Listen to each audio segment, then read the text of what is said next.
Ah. I can't hear Chris, no.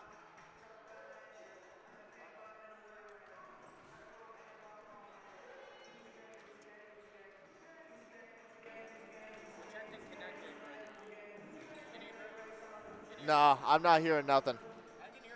Can you hear him in yours? Nah. Yeah, Chris, I can't hear you.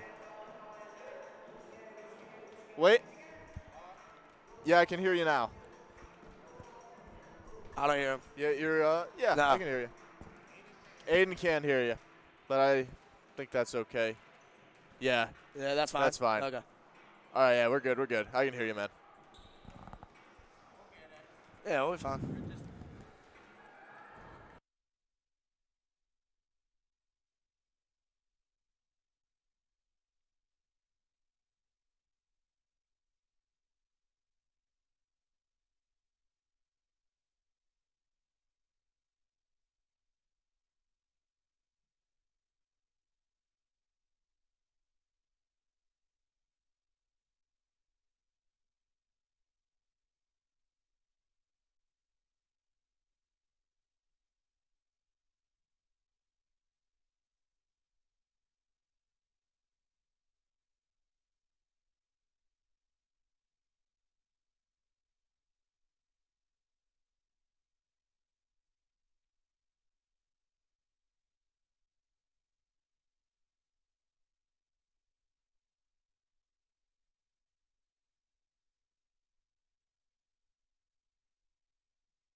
Hello and welcome to the Max Seal Gymnasium. I'm Peter Wendley, your play-by-play, here with Aiden Donlin, your color commentator, at the women's Geneseo versus SUNY Oswego basketball game.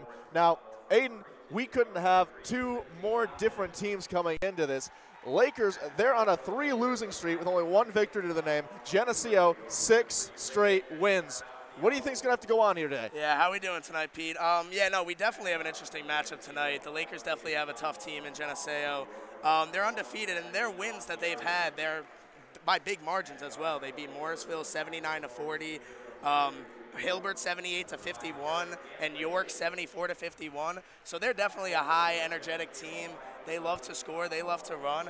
I think Oswego just needs to come out aggressive from the beginning, not be passive. They got to attack the rim, try to open up for their shooters. They got some good shooters, Raven Encarnacion and Quincy Zimmerman. They can both knock down the 3. I think they just got to be aggressive and look to attack and create space for shooters like that. Try to get everyone involved because we know Geneseo. We know how much they can score and how good they are on the offensive end. So they got to buckle down defensively, of course, but they're going to get their points. So I think the main thing here with Oswego is just be aggressive on offense. Don't be passive. Don't be scared, because that could get ugly pretty fast, as we've seen in other games from Geneseo. Well, you know, I think it's like General Patton said, the best defense is a good offense. That's something they definitely need to talk about. Now, one of the things I noticed is in the line. Now, I think you were talking about before, this play strategy between these two teams is quite different. I think you were saying Geneseo is an overall a very well-rounded team, while the Lakers, they have a couple of really standout players like starter number 5, Aaron Gantley. Now, how important do you think it is for the Lakers to capitalize on their star players and make sure they stay in like a healthy rotation, they don't get burned out before the end of the game? I think they should go early, give open looks to their stars early, and this is a very fast and energetic Geneseo team, like we said before. So they're gonna have to go deep into the bench, and if the players get tired, if the stars get tired, that's fine, because they have players like Logan Castelloni and Sam Duke that come off the bench for the Lakers, and they give quality minutes, they can give you buckets. So I think they just gotta utilize their bench for their benefit, because the more players you use, the better chance you have against a great team like this. And also, a breakout player that we're looking for to have a breakout game today, potentially, Rachel Windhausen. She's a senior forward. She was actually the second. She led the team second last year with points, with 251 points and 208 rebounds. And she was Female Athlete of the Week twice during the season. And she's only averaging 7 points a game through the first 4 games. And she also just started that tip out, number 20, Rachel Windhouse. Right now, it's in possession number 35 on the Lakers team, Kesley Pulaski. She's passing around, trying to get in, but it goes out of bounds. The Lakers will take control of the ball again. Getting ready to pass it up there. It's going to start with player number 5, Aaron Gantley. Gantley passes over to number 12, Quincy Zimmerman. Zimmerman moving up, passes back to Gantley. Gantley passes over to Encarnacion. Gantley working her way up slowly, looking for an opportunity to make it towards her. Passes back to Zimmerman. Zimmerman throws it over to Britton. Samantha Britton moves it around, back to Britton. Britton over to Gantley. Gantley to Zimmerman. Zimmerman throws it over to Windhausen. Windhausen has it. Windhausen takes the shot, but it goes around. Geneseo gets control, being moved up the field by number 20, Natalie Alfieri. Alfieri moving, passing it over to number 45, McKenna Brooks. Brooks going up, over, and no dice. Whistle is blown.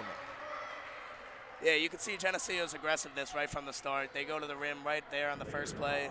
Got 2 shots at the line right now. We'll see how these go. So the aggression looks like that foul is on Oswego. Geneseo will get a nice shot. Let's see if they can get some points on the board. And the shot goes up. No good. Still will get another chance. That shot is being taken by, looks like number 24, Sarah Ciati. Ciati waits, Ciati goes, and it's good. First points up on the board, and that was not Ciati, that was Karen Montgomery. Lakers control, moving it up the court. Gantley working her way up, pointing, trying to get some of her teammates in there, working her way around. Going on the outside, passes it over to Samantha Britton. Britton gives it over to Windhausen. Windhausen passes. Oh, it ends up back in Gantley's hands. Gantley working around, trying to get around the outside. Windhausen goes up, but can't get a grip on it. It's going back to Geneseo. Geneseo down the court, number 45, McKenna Brooks. McKenna sends it off, and it's good. Another point on the board. We're sitting 3 Geneseo, 0 Oswego. Oswego trying to work their way back up. Gantley working her way down the court, working her way around, trying to get around the defense, but the Geneseo is pressing hard on her, and she's not able to advance. Looking for a teammate who can help her out. Goes over to Zimmerman. Zimmerman sending it over to number 3. Number 3 takes control of it. And Carcione, she's looking around, sends it over to Zimmerman. Zimmerman looking for opportunity, looking for it, and no good. Geneseo will retake the ball, moving up the field. Number 33, Natalie DeSalvos, passes around, and it goes up. A nice attempted layup by Karen Montgomery. Once again in Geneseo possession. Now Lindsay Haplin sends it over to number 35. Up, and another point on the board. Another few points on the board for Geneseo. What do you think the Lakers need to do to change this up? Geneseo has all the momentum. I think they just need to be more patient on offense, not get too frazzled. You could already see Geneseo's defense bringing traps, double teams, getting their hands in there, being really aggressive. I think they just need to take their time. Oh, and a whistle was blown. It was a travel. Yeah, you actually just saw right there, like a travel, a stupid, silly mistake. Like most players on the Lakers, they wouldn't make mistakes like that. They're just probably a little frazzled at the beginning of the game. They got to get away from that. Oh, a little bit of aggressive side on the Geneseo, as you're talking about, starting to show through, passing it around the outside, looking for the opportunity. Number 35 goes in, and she gets the point. That was scored by number 35, Kelsey Pawlowski. Back in the Lakers' hands, now 7 Geneseo, 0 Oswego. Lakers moving it up the court in Zimmerman's possession right now. Zimmerman sends it back to Gantley. Gantley looking around, sends it over to number 52, Sarah Britton. Britton takes a shot, and it's no good. Geneseo will regain control, moving it up the field. Number 21, Natalie Afari. Afari working around, pass over to number 45, Kenna Brooks. Sends it over to number 35, Popolowski. Thrown over, no good. Whistle blown in favor of the Lakers. Although that three-point shot didn't drop for the Lakers, I like that they're spreading it out at the perimeter at the beginning. They definitely got to look to score and be aggressive, so I'm liking what I'm seeing from that. No, definitely, and it's good to have a diversity of different strategies trying to get that goal there. You don't want the team to get too used to one thing, and they always know how to get you down. Gantley once again working it up the court, sending it over to number 3, Encione. Encione dribbling, throwing it back over to Gantley. Gantley wanting to work up the center, sends it out to Windhausen. Windhausen shoots and gets it in. Lakers are on the board with 2 points. Geneseo a little bit slower now, working it back up the field. That's number 3, Lindsay Halpin. Halpin trying to go up the center. No dice, passes over to number 45, McKenna Brooks. Brooks looking there, sends it over to number 22, McKenna Montgomery. Montgomery sends it back over to 3 to 21. Number 21 is trying to get up the center. She goes in and she gets it. A layup, but the whistle is blown. Timeout was called. Yeah. Not sure who called that timeout. Now, where we're going right now, what do you think Sean Pinkerton is telling his Laker ladies? I think he's just got to tell. I think he's just telling them probably just like calm down, like we got to relax. Because if you've noticed, like most of Geneseo's points that have occurred so far, they're all on fast breaks. They play very good defense, and they utilize their defense. They like to run. So like their points haven't been in like set offense. It's just been off of like stupid turnovers and like them just getting out on the break and getting easy buckets. So like if they just be patient on offense, like just pass it around, keep moving the ball. They're moving the ball well, the Lakers.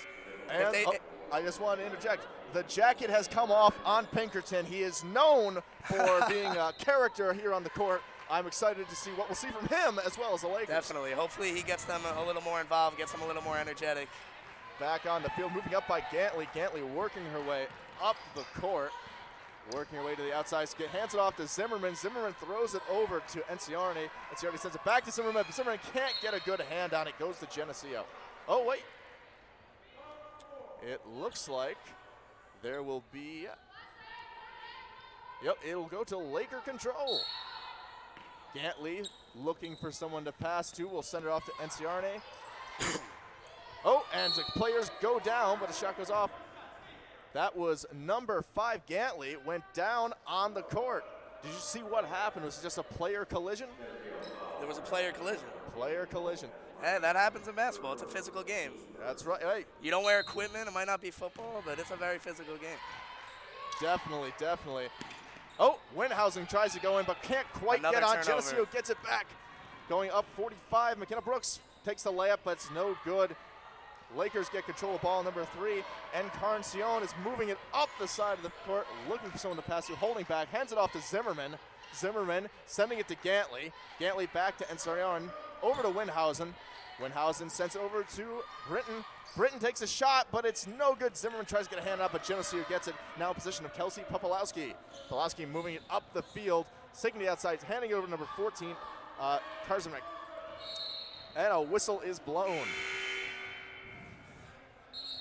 And Geneseo moves the ball really well, and they're known for not getting a lot of turnovers. So if Oswego can cause a few more turnovers like they just did right here, that could definitely help them out.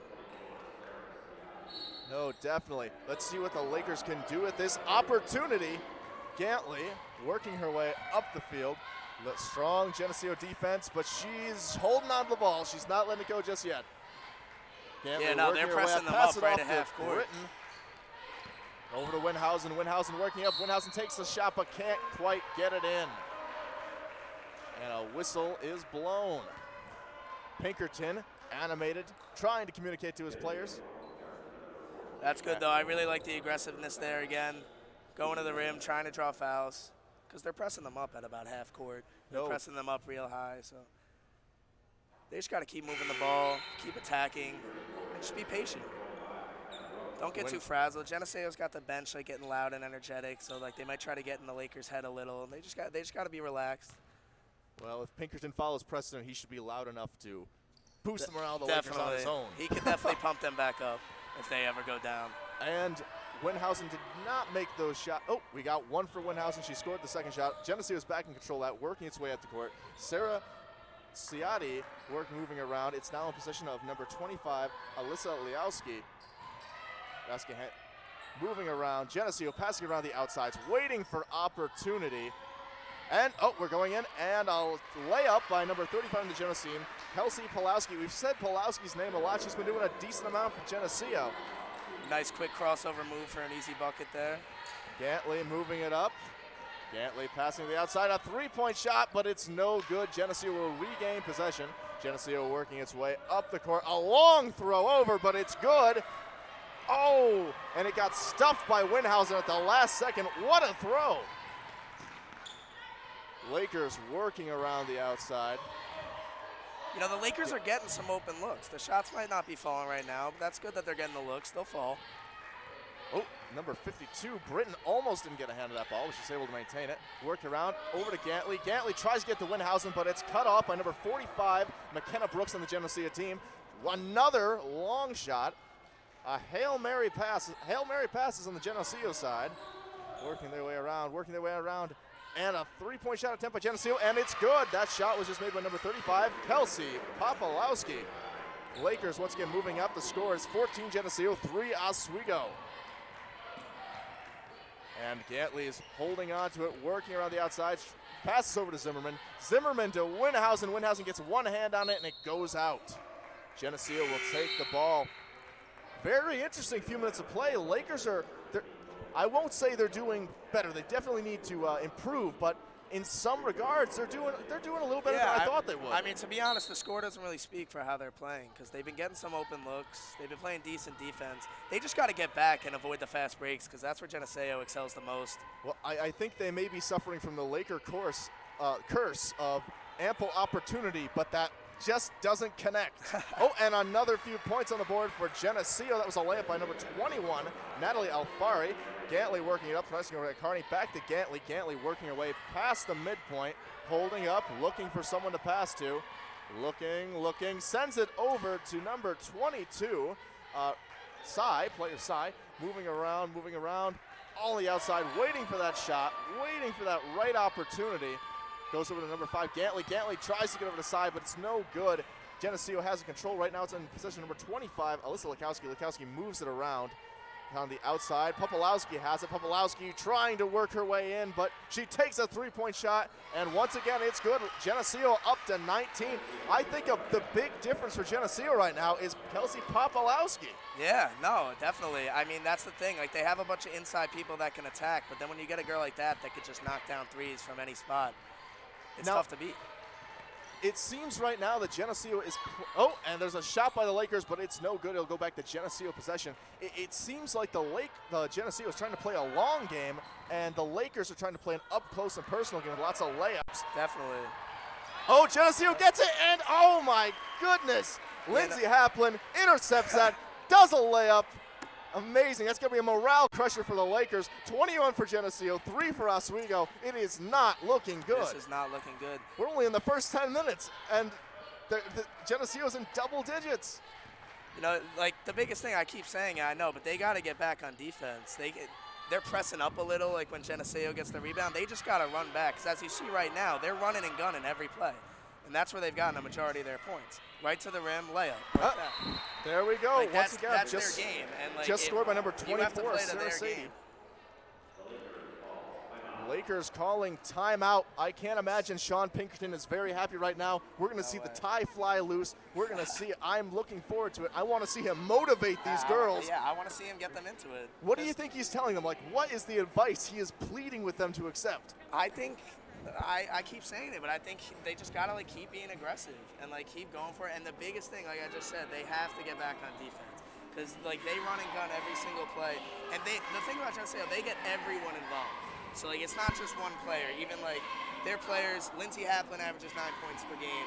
Natalie Alfieri 9 points per game. Kelly Poplowski 8 points per game. McKenna Brook 10 points per game. Karen Montgomery 9.5 points per game. So they all average around the same amount of points. Everyone gets involved. It's not just one player to key on. So I think they just got to get back on defense, lock up, and don't leave anyone open. Like don't ever leave your assignment because everyone on this team can score. Now, we haven't seen much from Winhausen yet. She's been kind of, a lot of like touches on balls, but not really. She's where she needs to be, but she can't get a good hand on it. Do you think we're going to see any change in that? Do you think we'll see her pulled out of the game for a little bit? Yeah, I mean, I hope. Like I said at the beginning, she was one of the top scorers, led the team in scoring. She was the second leader on the team last year. And it's a little surprising because she has a good height, especially above most of the other Geneseo players. She's one of the tallest girls on the court, standing at 6'2". Yeah, no, she's got some size, she's got some athleticism. But looks like she can definitely score. She's just got to be more aggressive. Looks like getting back to Ashley Gantley, working her way a little bit faster movement on the Lakers side. Still working around the outside. Oh, gets to Winhausen. She gets the hand on it. Couldn't get a shot, passes it off. Looks like that'll be in favor of Geneseo. Going to start the ball for number 33 on the Genocide, Natalie DeSalvo. DeSalvo passes over to Ciatti. Ciatti working her way up. They definitely got to cut down on these turnovers too. Coach was definitely telling them that. Number 33 on the Geneseo holding on to it, passing around the outside, nice and slow on the Geneseo side, waiting for that right opportunity. Once again, over to number 3, Haplin. Haplin tries to go up the center, but it's no good. Oh, and a whistle is blown. Ball will return to Laker possession. Gantley will work it up the court, waiting for the ref to hand it off. And there she goes, passing over to Encarnacion. Encarnacion sends a long one over to Castellon. Castellon working up the outside, waiting for opportunity. She sends it back to Encione. Over to number 22, Sai. Sai sends it back to Castellone. Working around, back over to Sai. Sai takes a shot, and it's good! Hey, Sai got the Lakers a few more points. Been a while since they scored. In the last 15 seconds, the Lakers managed to bring it up to at least 5. 6 seconds left here on the clock. Let's see what Geneseo can do here. Will Geneseo get another? Oh! Intercepted. Gantley tried. A long shot. Didn't go in. Very, very interesting first quarter. Geneseo 23, Oswego 5. That's a huge divide in points. Definitely. Now, in your opinion, what is the main cause for this discrepancy in scoring? I think the turnovers, honestly, for the Lakers, because as soon as they get on a fast break, Geneseo, it's almost impossible to beat with all 5 players like able to score and able to pass with great efficiency. But yeah, no, I just think the Lakers in their half-court defense, they're not even looking that bad. You even just saw right there, 5 seconds left, intercepted pass. If there was a little more time, maybe they could have even went on a fast break.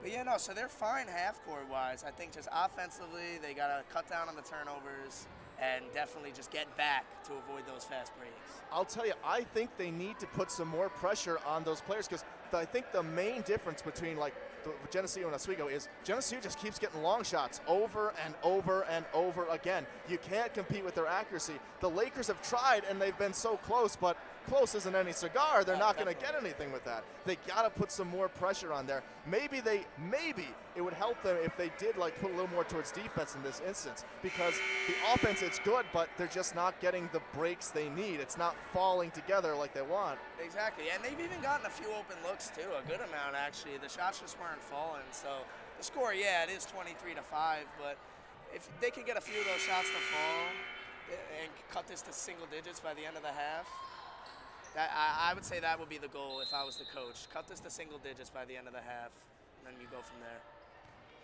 And here we go, right back at it. Lakers starting off the ball. Encioni working her way around, giving it over to Castellon. Castellon trying to work up center, gets it to Winhouse, but it's blocked off, and a whistle is blown. On a legal screen, I'm pretty sure. She used her two forearms there. You got to stand stationary when you set a screen. She extended her arms a little bit there. See, silly mistakes like that, that's going to cost them. That's another turnover right there. And Geneseo working it up the court. Number 20, passes it over to one of her teammates. Working around, back over to the outside. Geneseo working around, late property, a dig at center, a layup, and it's good. First score of the second period goes to Geneseo. Nice little floater there. Lakers working their way around. Geneseo hanging a little bit closer to him. Geneseo's defense seems to be getting a little bolder. Keep bringing those double teams and traps. They keep doing that. Geneseo gets the ball heading back towards the Lakers end. Looks like, Laker defense able to turn them away at least temporarily. Haplin holding on to it, moving it back over. A long three-point shot. No good on that one, but Geneseo maintains control. Passing it on the outside, waiting. And a layup. It's good. That was just scored by number 25 on Geneseo, Aliska Liazowski. You know, that's definitely a big thing too, Pete. There's second chance opportunities. They keep getting these rebounds and they keep getting second shots. Oswego's got to box out and make sure they grab the boards. I would definitely say that. And over on the corner, that one side, completely open, exposed. There was one defender who was halfway in front of her. And another shot. Lakers just got a heck of a... That was their first three-pointer of the game, I believe. Bringing it up. The Lakers are almost to double digits now. We're almost there, ladies and gentlemen. Geneseo working around the outside. There they go. Geneseo can't let them have that feeling of glory for too long. Got to match them. Get another one back to there. 29-8. They just have great spacing, Geneseo.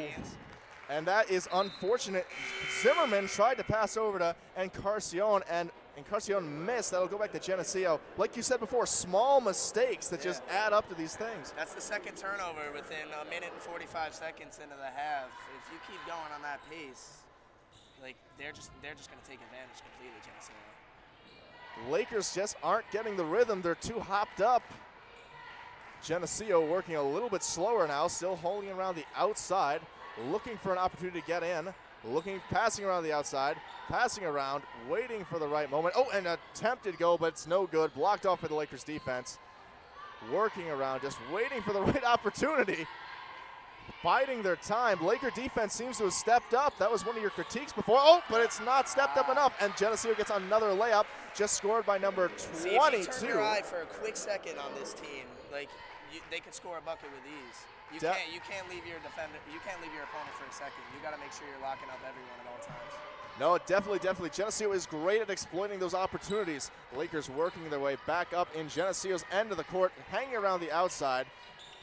I'm not sure if that was a pass or an attempted three-point shot. That was definitely a pass, but it was a lazy pass, and she was even double teamed down low. Like you got to give a better pass there and be more aware. I think that was one of the sloppiest plays we've seen this game. Definitely, you can't be lazy with a pass like that, especially against an aggressive defensive team like that. Lindsey Haplin passing it over. Looks like not going for the three-point shot this time. Working around the outside.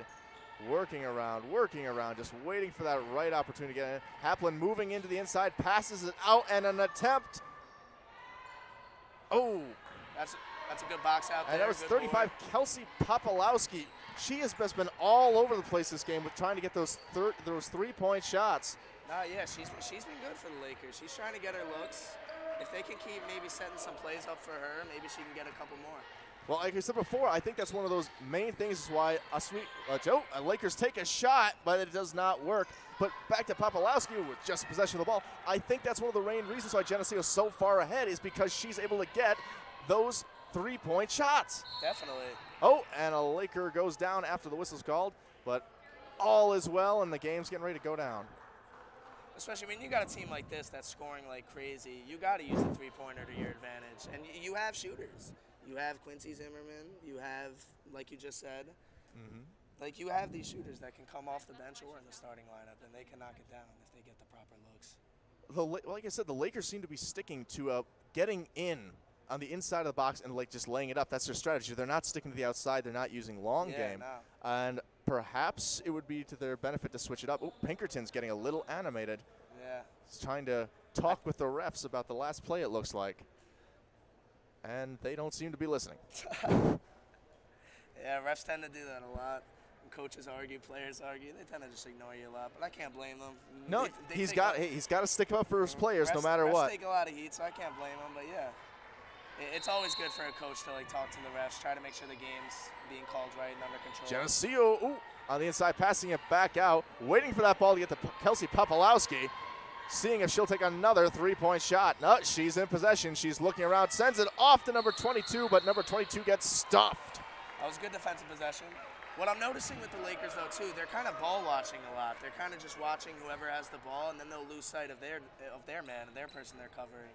Well, to quote Hunter S. Thompson, you've got to be a player.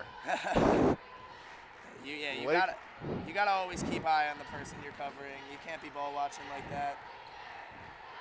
Lakers working their way around really slow.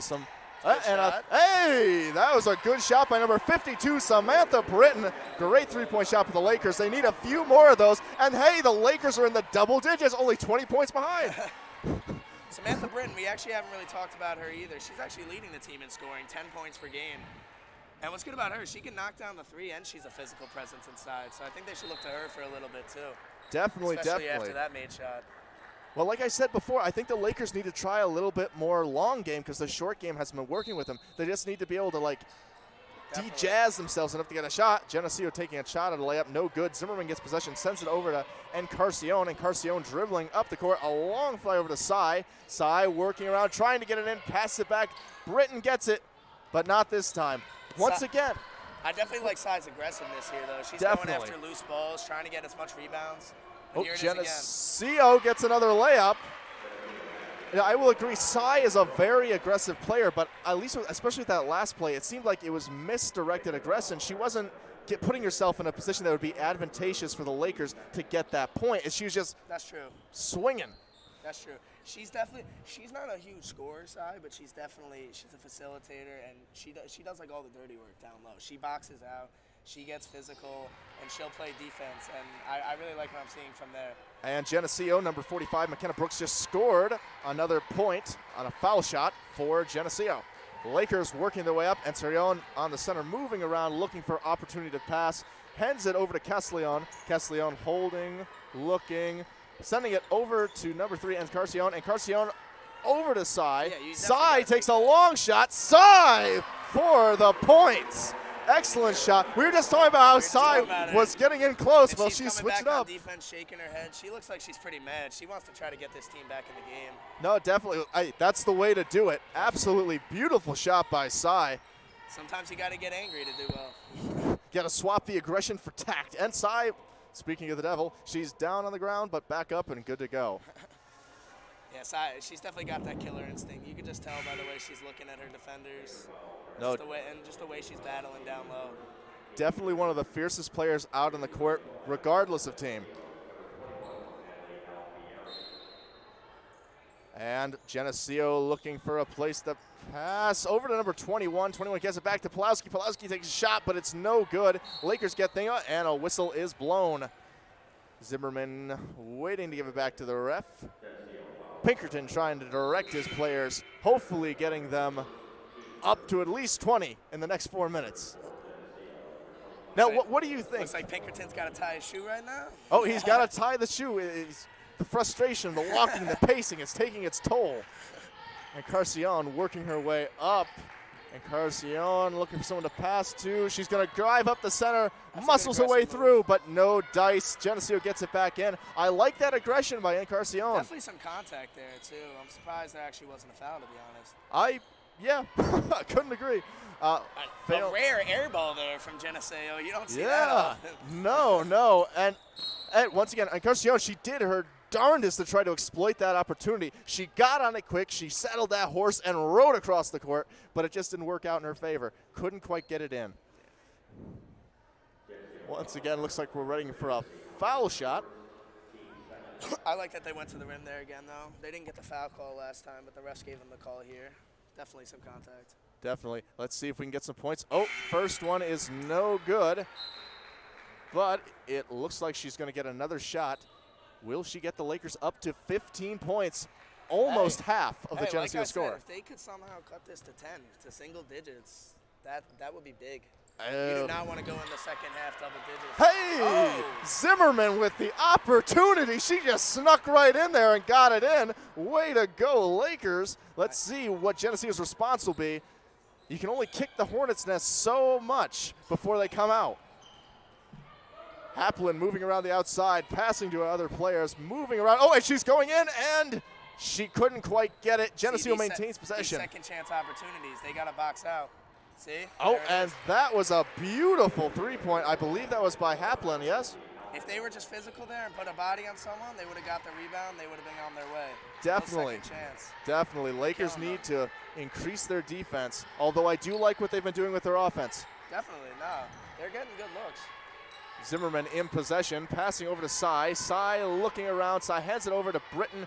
Britton. Oh, that's a good move.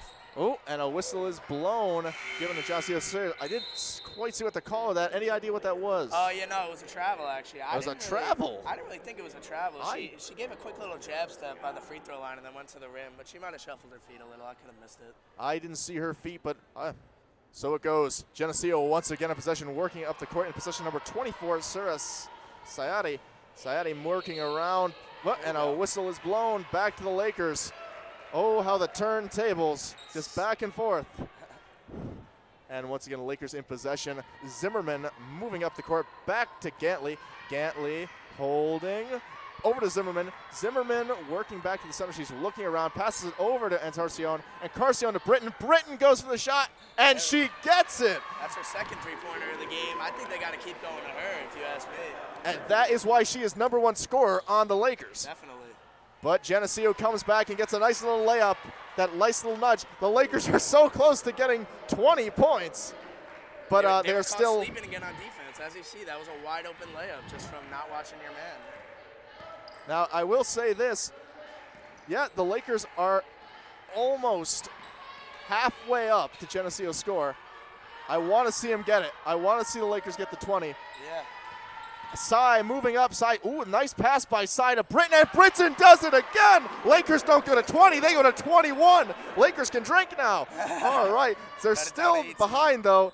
They still got a lot of work to do. Do you think, given these changes we're seeing with the Lakers, that, a fumble ball, but the Lakers get it, opportunity, they're going for it, Sai has it, Sai takes the shot, but it's a little short. Do you think the Lakers have a chance of regaining those points and at least giving Geneseo a run for their money? I mean, it's definitely going to be tough, but I think if they keep going to Britton, Whoa! Nice. Right, I'm about to say it. Whoa. Just when the hopes come up, Geneseo slaps him down. That's the thing. That was a beautiful shot. They can go inside, they can shoot threes, they can shoot mid-range. They have it all. It's really tough. And a whistle blows. That last three-point by Geneseo, I believe that scored by number 4, Madison McCulley. Yes. That was a beautiful shot. Beautiful shot. And see, like Madison McCulley, she's not even in the top 5 scorers for Geneseo. She's coming off the bench, but she's even providing quality minutes like this. Hitting a three-pointer like right off the bat when she comes in. Like, this team is deep. They got a lot of depth on the bench. Well, they got a lot of players that can play. We had talked about before how they're just a well-rounded team with not a large amount of standout players. Perhaps number 35, Kelsey Popolowski, because she's just so many of those three-pointers. But they're a very well-balanced team.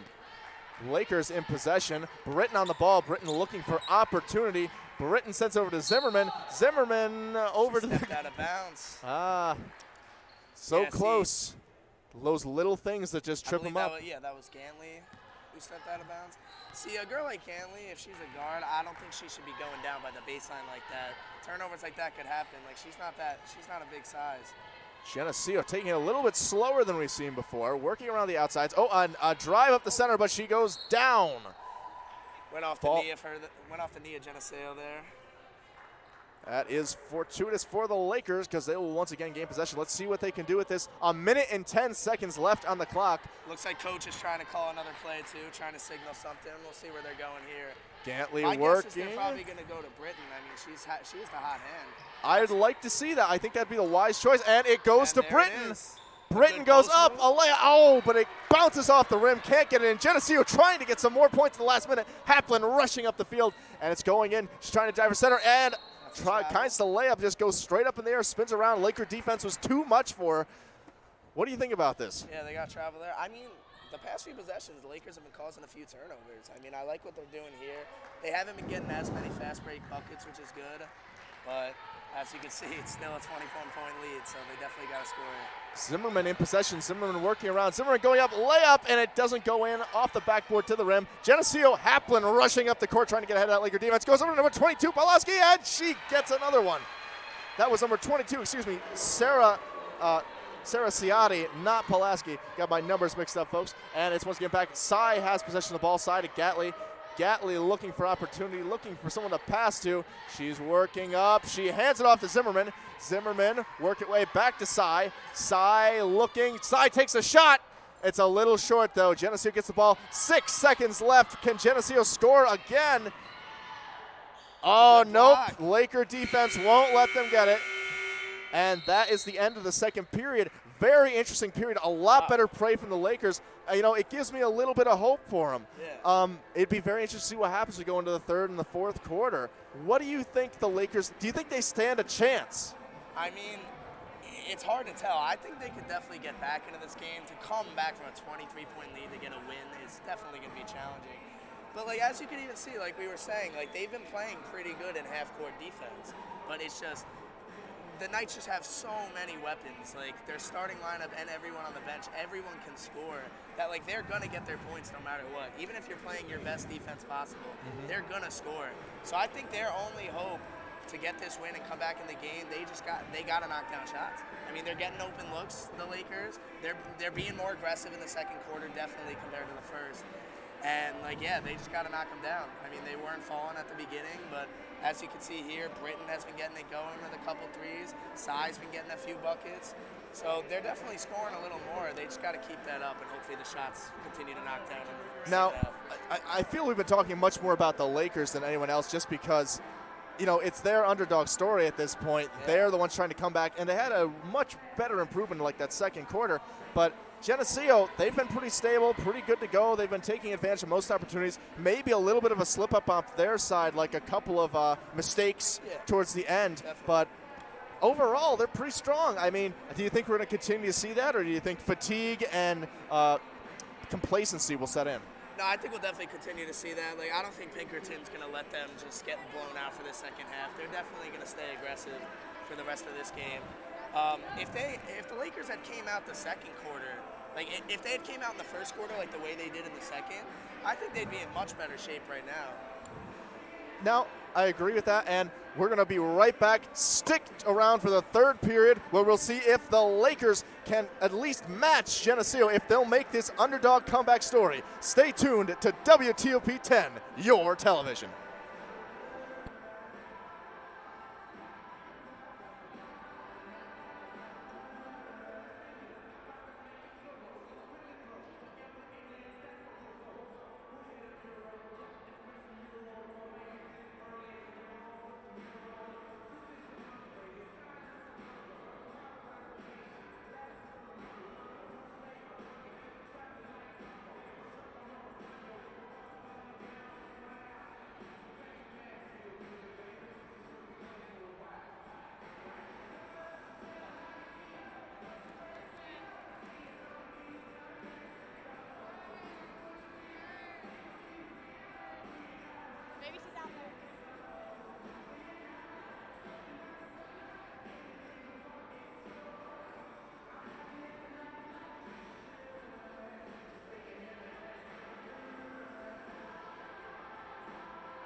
Hello and welcome back to the Max Zeal Gymnasium. I'm Peter Wendell, your play-by-play, here with your color, Aiden Donlin.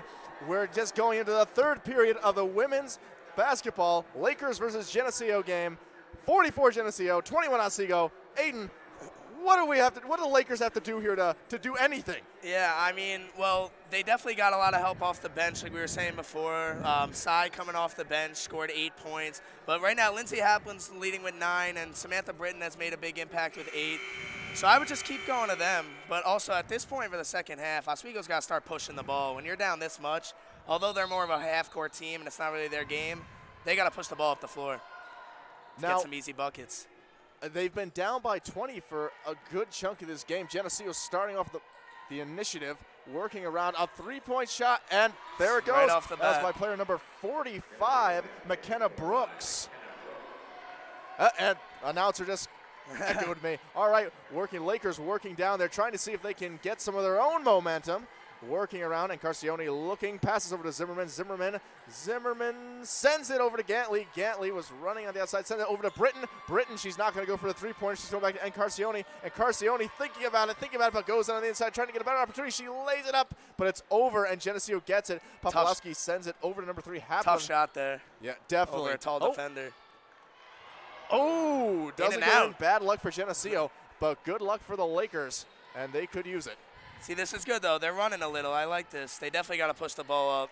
You only got a half left. You're down 25. You got to run. No, definitely. Lakers are showing a lot more hustle, and a shot from Britton, but it's a little short. And Haplin digging in there, working up the field. She gets it in, and that's why she is the top scorer for this game right now, sitting at 10 points. That was a nice finish right there with a physical Britton defender right in front of her. A nice little scoop layup. Tough finish.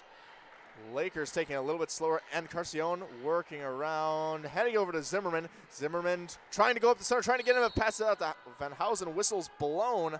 Was that a traveling call? I believe it was a foul. Yeah, no, yes. That was a it was blocking foul when she drove. I didn't catch that, but that's what the ref just called. All right, well, it looks like Lakers are going to regain control of the ball. Start off with Gantley. See what happens. It looks like Sean Pinkertini's very pensive on the corner. Yeah, he does not look very happy. No, he's just trying to figure out some kind of way to slow this team down. Honestly, it'd be hard for any coach to do that with the versatility this team Geneseo has. Britton taking that shot. Oh, Britton just can't quite get in there. The Lakers are hustling more, and I do like that. Definitely, I definitely noticed that. Geneseo Shots working their way up. Geneseo going inside, goes around Zimmerman. Working around, and Popolowski doesn't get it that time. Zimmerman gets the ball, gives it to Gantley. Gantley working up the court. Gantley looking around, moving up slowly, a little cautious as she gets towards the Geneseo court.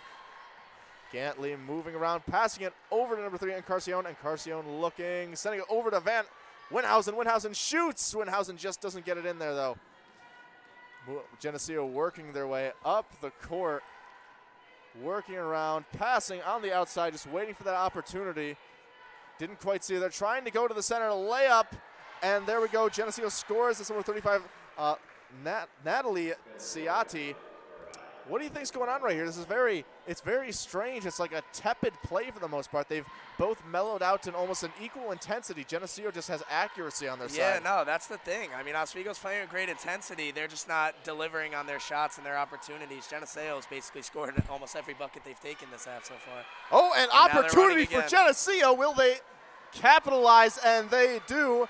And that capitalist there is number 21, Natalie Alfieri, taking great advantage of a mistake by the Lakers. And that extends the lead to 31 now. Now we're in the 30s. Yeah, it's a 30-point difference. I think if Geneseo scores here again, I think Pinkerton should call a timeout, because or else this could get really bad. Oh, Van Housen trying to get in there, passes back to Britton. Will Britton take a three-pointer? She tries, but Geneseo gets a hand on it. Haplin moving up the court. Zimmerman contests, but oh my goodness, did you see that pass? Yeah, Haplin passed it around to number 35, Kelsey Popolowski. She laid it in. Absolutely incredible move. See, this is the thing. Like, it could be these 5 girls. It could be the 5 girls on the bench. Any single one of them. They're running and gunning, and they could score. There's fresh legs. Like, that's the thing. Like, so even if players are tired, you throw 5 more people in, they're ready to do the same thing that the starters were just doing. high fives from Geneseo. Let's see if Pinkerton is expressing his concern over the game to the Lakers. That was just an absolutely incredible play, though, by Geneseo. The way they worked with each other so well, Haplin and Popolowski, it was like a well-oiled machine. I'm going to say right now, best play of the game. Yeah, no, I think I agree. They were running like she had 2 people with her, threw a nice bounce pass to the left. I mean, they just play team basketball. Like they've honestly, from what I've seen from this game, they just point out what team basketball really is. And it looks like Happen and Popolowski are now tied for the leading scorers on their team in this game. And like I said, we can see why. And there's been no change in the Lakers yet because they haven't scored yet this period. Yeah, that's the thing. Like, they've gotten a few open looks. They just haven't been able to capitalize. I like that Britton was looking for a shot because she had it going the first half. But unfortunately for the Lakers, they just haven't been able to drop right now, and she just got blocked that last possession. And it's now, I can't imagine what Pinkerton's saying at this point. I mean, he's probably said everything in the book and more. Is he just saying, you think at this point, hey, give it your all? This is the situation we're in. I don't know what else to do. I think he's definitely saying just like, don't give up. Because no coach, even when you're down by this much, no coach just wants to see a team feel defeated when you still have another, like almost another half to play.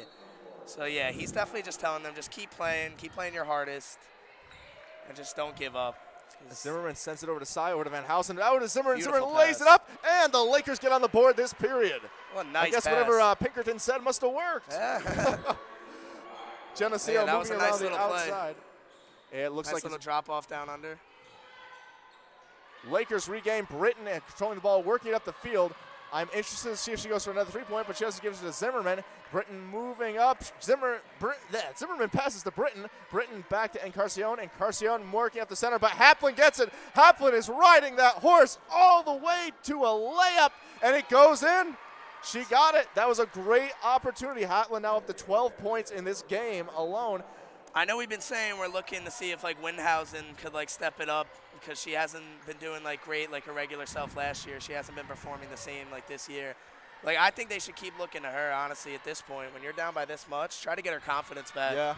Now I think the surprise hero of this game. Oh, Lakers, great opportunity. And Encarnacion hit the Britton. Oh, that's bad luck on Britton's end. Not her fault, just unfortunate. A little toilet bowl there. Yeah.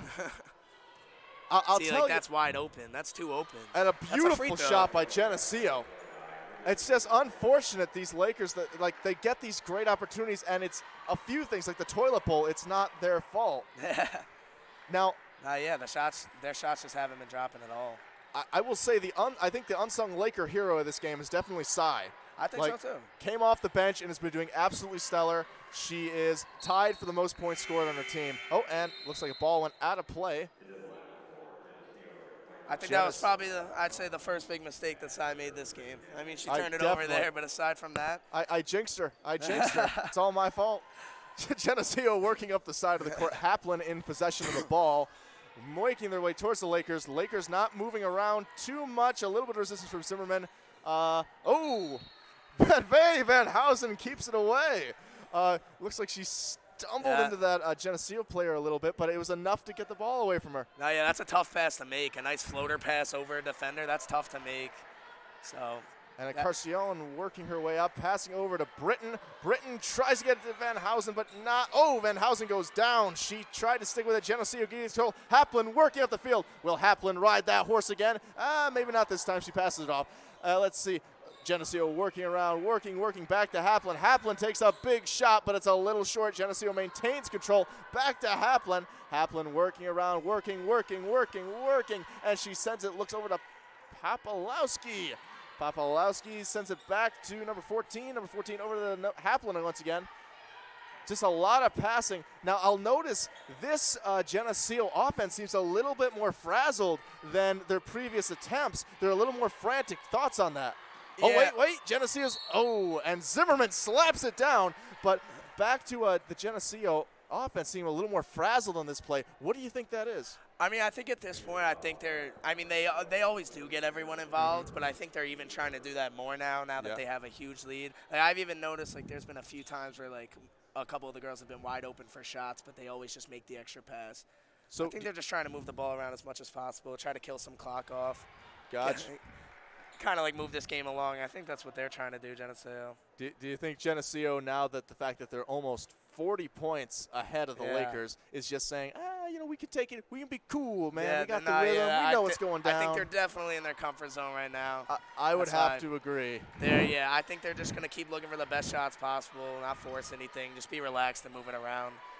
And Carcione working around, throwing it over to Britton. Britton, oh, she goes for opportunity, gets it to Van Housen. Van Housen can't get a hand on it, and it goes to Geneseo. That was a nice little pump fake by Britton. Drive on the baseline. And let's see, we're waiting for what's going on. I think the Lakers might still have possession. Oh, they do. That was a Laker ball, not a Geneseo ball. My mistake. Looks like inbounding the ball. Sai gets it to Encarcion, and Carcion working around. Oh! She wanted to get it up there, but looks like Geneseo just got the ball right out of her hands. And it looks like that is going to lead to Laker possession. Looks like Sai is going to be putting it back out again. And a swap. Looks like we have number 35, Popolowski, coming back on the field. And Sai gets it. Sai working towards center, loses it. Goes out. This time Geneseo will get the ball. It'll start off with number 33. You know what I noticed too? What have you noticed? Although both these teams are physical, there hasn't really been a lot of free throws in this game. It's kind of just more like their team's either scoring or the ball's like being turned over like the other way. Well, we just had that one free throw from Geneseo, I think. I think the rest of them have just... Yeah, the rest of it's just kind of been fair play. The refs are letting the girls play for sure. Well, I mean... Good strong move. Oh, and Geneseo gets a pretty nice layup. I didn't think that was going to go in. I thought it overshot, but the ball had enough spin to just twist its way in. Now, yeah, she definitely put a lot of mustard on that one. Some mustard and relish. Sai has the ball working around center. Sai working. Sai gets it up, and it's no good. Sai gets it back, though. I think the Lakers are doing... Oh, whistle blown. I think what the Lakers are kind of doing here, too, which isn't really, like, looking good. Because they're down by so much, I think they kind of, like... Now, I just want to say, look how Pinkerton, look how he's pacing back and forth. Yeah. He looks like a worried man. The palm on the face. Yeah, no, he is not feeling it right now. I mean, any coach in this situation would be disgusted. Like, honestly. Not disgusted, just almost, like, confused. Frustrated. Like, he's frustrated. Like, he doesn't know what's going on. Really, you don't... At this point, there's honestly, like, not really a way to turn this around. Now, Sai missed that first foul shot. Let's see if she can get the second. It is interesting. He seems a lot more mellow than I've seen him in the past. I've seen him before get and Sai makes the second one, giving the Lakers a point, 24-61. You know, where there's life, there's hope. Oh yeah. But he seems to be a lot much more mellow this game than I've seen him in the past. It's an interesting transition. And the ball will go to the Lakers after a foul. I think, honestly, like what you said, though, like, you just get frustrated in a game like this. Like, in a close game, we definitely seen Pinkerton a lot more energetic and live because it's more exciting. With this, like, he honestly doesn't really know what to do with this big of a lead. They kind of just got to play out the rest of this game strong. Oh, Van Housen gets the pass. It's a good, strong move. And it goes back to Geneseo. Couldn't get enough oomph on that ball to really get it through. Yeah, she kind of just threw it up there. Didn't really. She's got to go up stronger more, I feel like. Like, she kind of just, like, threw that up there. It was kind of a weak floater shot. She's got to be more strong, go up strong, and finish. I'll notice with Van Housen a lot of times in this game, it seems like she's not putting forth a full effort. It's just like a weak lunge is the best way to describe the. Like, she's kind of just throwing her body into the defender and shooting it. And she's got size. Like, she could easily be physical with these girls. She's just got to be more confident, I think. I agree. She should take a few cues from number 22, Sai. Yeah. Just pass off to number 15, Castellon. Castellon moving back to Britton. Britton trying to work up there. Britton getting a little physical. Britton gets it over, but it's no good. And, hey, Van Housen gets it and takes the opportunity. Way to go, Van Housen. Maybe this is that start of that breakthrough you were talking about. Yeah, nah. Yeah, I mean, Rachel Windhausen, she's 6'2", like we said. Yeah, forward. Like, she has some size. She's just got to be more confident when she gets the ball down low. Now, I think this is interesting right here. If you take a look at the points scored by players in this game, on the Geneseo side, 15, 11, 9. They're fairly close, I'd say, for the most part. Yeah. On the Lakers side, we have two that are close, Sai and Britton with 9 and 8. But then the next closest to that is 4 with Quincy Zimmerman. I think that highlights what you were talking about before, how Geneseo is a much better balanced team than the Lakers. Definitely, definitely. And also Zimmerman actually, she's been averaging 9.5 points per game in these first 4 games of the season.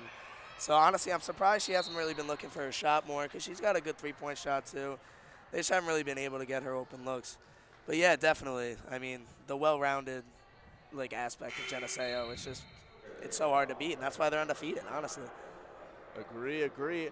And it looks like we're waiting for the setup. It'll start out, looks like the ball will start with number 15 on the Lakers, Logan and Castellon. Castellon looking for someone to pass to. She sends it to Britton. Britton in the center. Britton can't get it in, though. It's going to Haplin. Haplin working up the field. Haplin has been an absolute dog getting these balls in. And, oh, it goes back. Looks like Gantley got a hand on it. Working its way up over to Cy. Cy has opportunity. Will she take it? She holds up, though. Waits for everyone to catch up. Working around, trying to muscle in. And, hey, Cy got it in. Good for the Lakers. That was a nice, strong move. Definitely. Playing a little bully ball down low. And it looks like the Geneseo is working its way back up and around. Nice pass back, and it goes in. Nice shot by number 22, Sarah Ciatti on Geneseo. Gatley working her way up the court. The Lakers are looking a little tired. Definitely. They're taking things slow. They're not really moving around as much. Everyone just kind of looks stagnant. Everyone's kind of standing around. Castellon saw some opportunity. Couldn't quite capitalize on it, though. Britton recovers. Oh! I wish that had made it in. Yeah, that would have been a beautiful shot by Britton. That would have been a sigh of relief for them. It would have. It would have been a good. That was like their high. I think that was their high watermark. Yeah. That was the Battle of Gettysburg of this game, and the Lakers, they just couldn't get it over there. So now they got to run back to Richmond. Yeah. I mean, to be honest, I think Pinkerton just kind of wants this game to end. He's probably completely frustrated right now. But Geneseo has no signs of stopping. It looks like even the coaches were even still getting into it. Just that last play, asking for a foul from the refs. So it looks like 35 points isn't enough for them. They want to keep building up this lead. You can't blame them. No mercy. Yeah, I mean, they're not just going to stop playing just because they're up by a lot. I don't blame them. Now, I will say it's interesting. I think I know why Geneseo is doing so well. This is lucky number 7 for them. They're going to be up to their 7th win after this game, the way it's going. I wish we could have played them the 8th game. Maybe it would have been different. Yeah, maybe then we would have had some luck. Maybe it would have been a 20-point difference. Right. They would have been feeling a little tired. Yeah. Now, I don't know. What do you think the Lakers have to do to save face? And go out and say, hey, we got beat, but we'll be back. Yeah, I mean, obviously Geneseo is just completely comfortable right now, and they've been taking it easy for that third quarter. So honestly, even though they're down by a lot, and they're obviously not going to get the win at this point, but I think they should just keep going at them. Because honestly, Geneseo is just probably going to be relaxed this whole fourth quarter and not really just move the ball around, not try to score crazy amount. So I think the Lakers just try to be aggressive and take advantage of that. It looks like we have a few new faces out for Geneseo. Looks like Coach Poloski wants to get some of the reserves in. Yeah, definitely. Just get them some play time. Yeah. I mean, maybe that'll help the Lakers. Maybe they'll be able to sweep them. Who knows?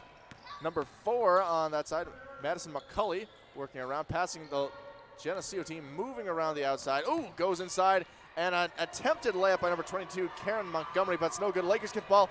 Gantley working down the field, goes to Cy, but Cy doesn't get it. And you can see how she's just crestfallen, crumples over.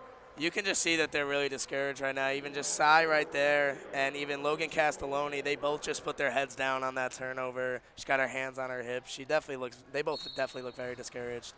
Well, like I said, I think we're just seeing the last bit of Laker life force seep out of the metaphysical body that is the team in this fourth quarter.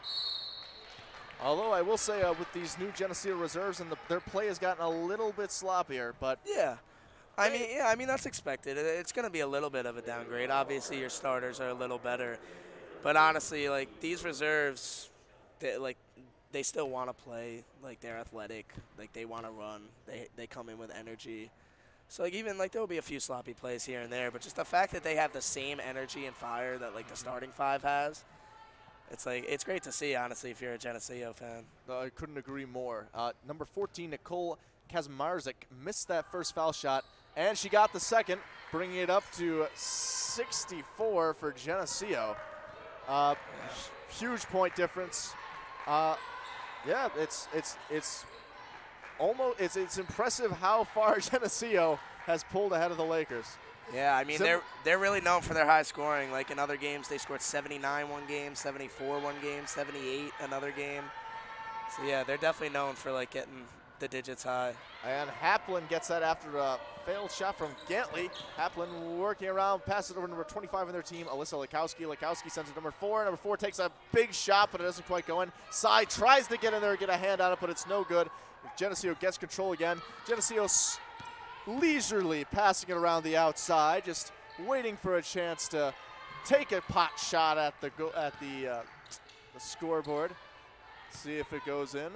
It's going around, but it does not come down in the goal. And Sai goes down the ground. Sai aggressive to the end, not giving up. Yeah, she is like the guerrilla forces of the Laker team. Never giving up. It's like, hey, we're not winning the major battles. We're going to go into the brush. We're going to keep this going as long as possible. Never give up, never surrender. You know who she's kind of reminding me of? I don't know how deep of a fan you are in the NBA, but Draymond Green on the Warriors, he's kind of like that same thing. Like, he's not a great scorer, not like this huge star, but he's always energetic, bringing out the fire. He's like the glue of the team, always keeping the team together, and that's what Sai's been doing this game, honestly.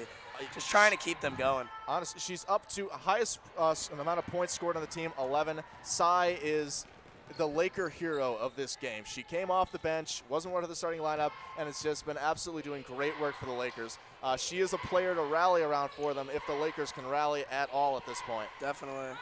Geneseo working once again, trying to get more points, 64-28, and it just went up again, folks. Geneseo got another 2 points. That's another thing, too. Like, they can go right hand, left hand. Like, they could finish with either hand, Geneseo. Like, it's no problem.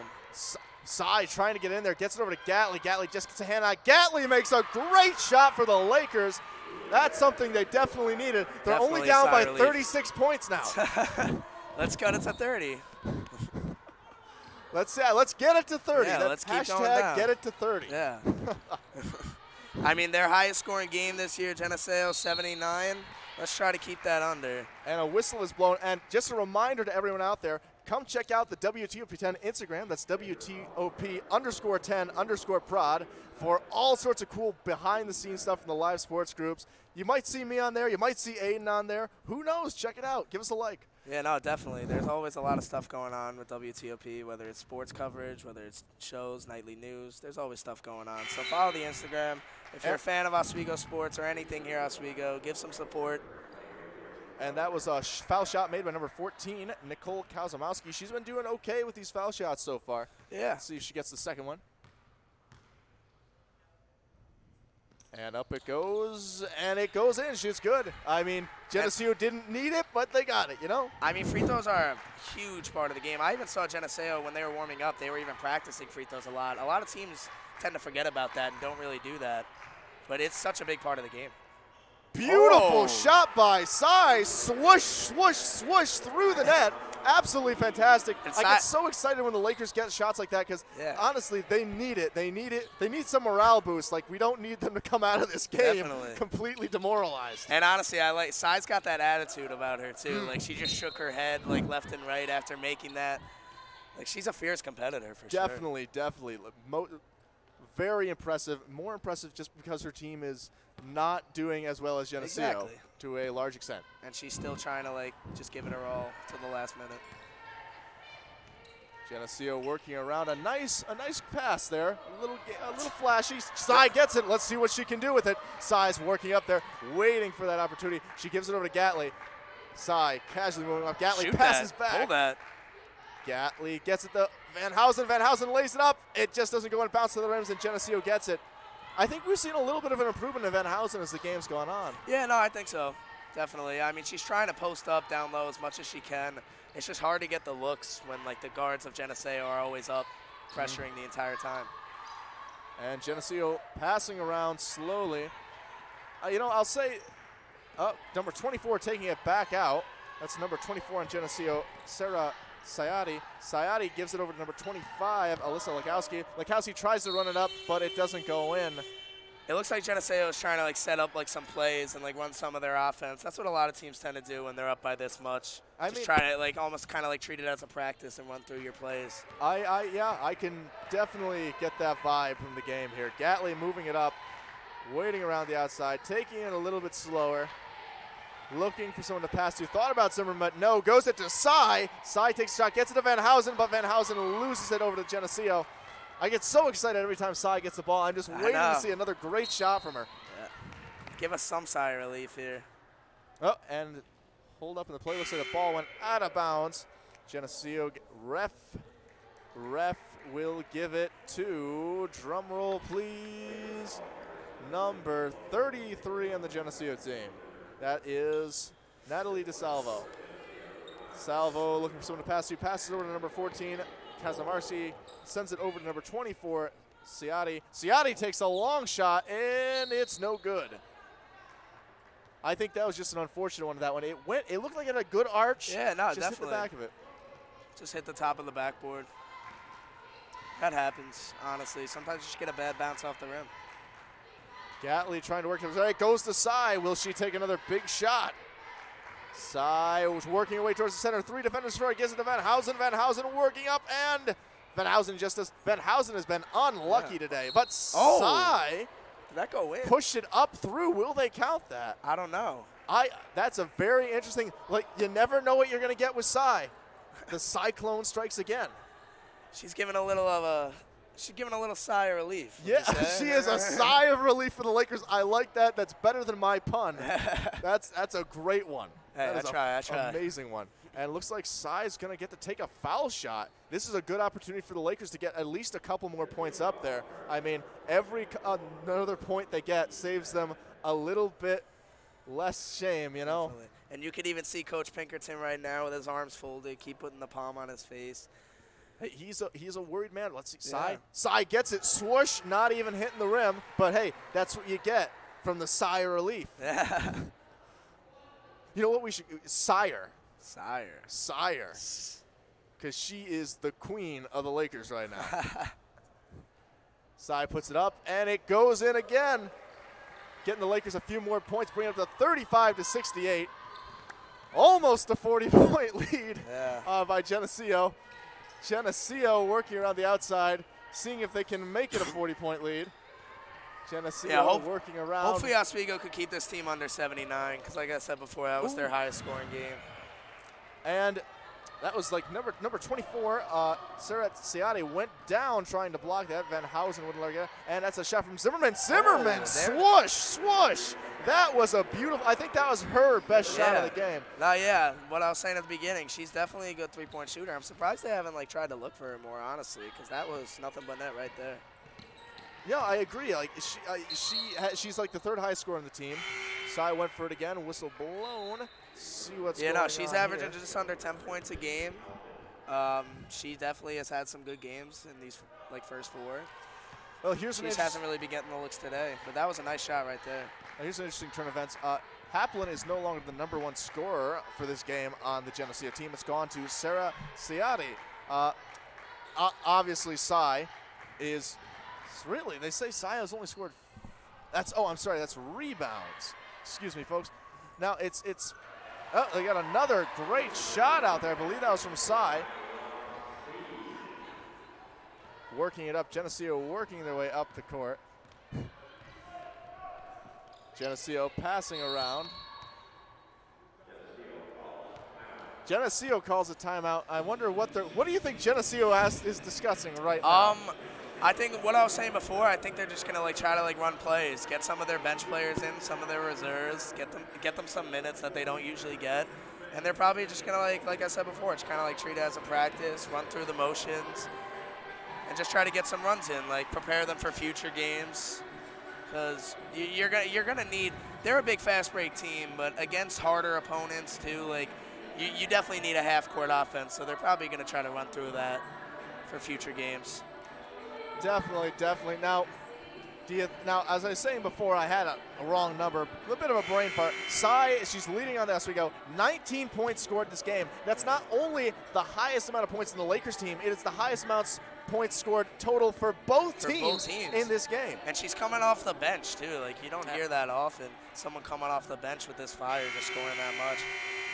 No, but, yeah, that's also – saying that, though, like that 19 is the most for both teams, that's also a big credit to Geneseo and how good they are and how balanced their scoring is. Definitely.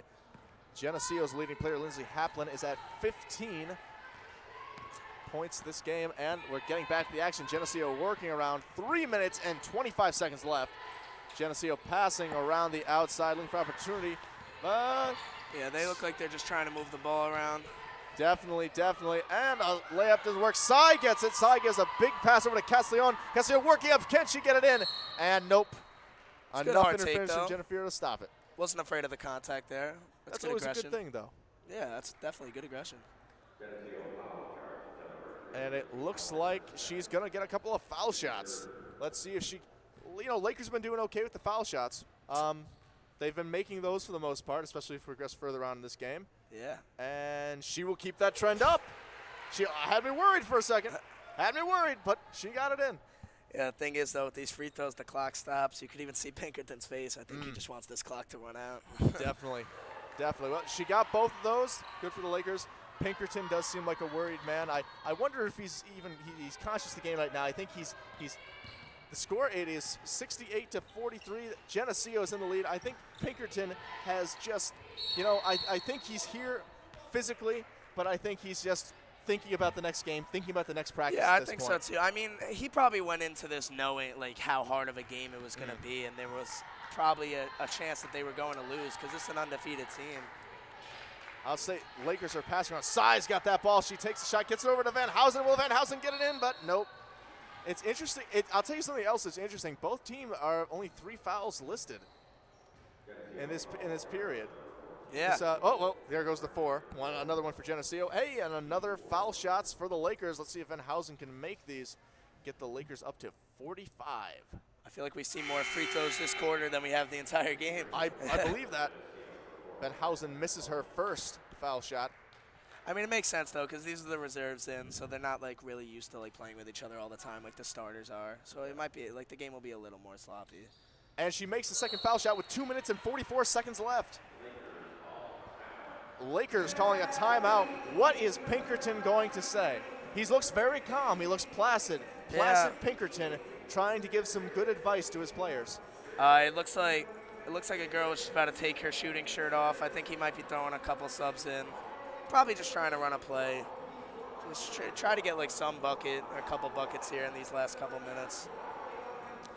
Now, overall, do you think Geneseo was expecting to have this many points ahead of the Lakers?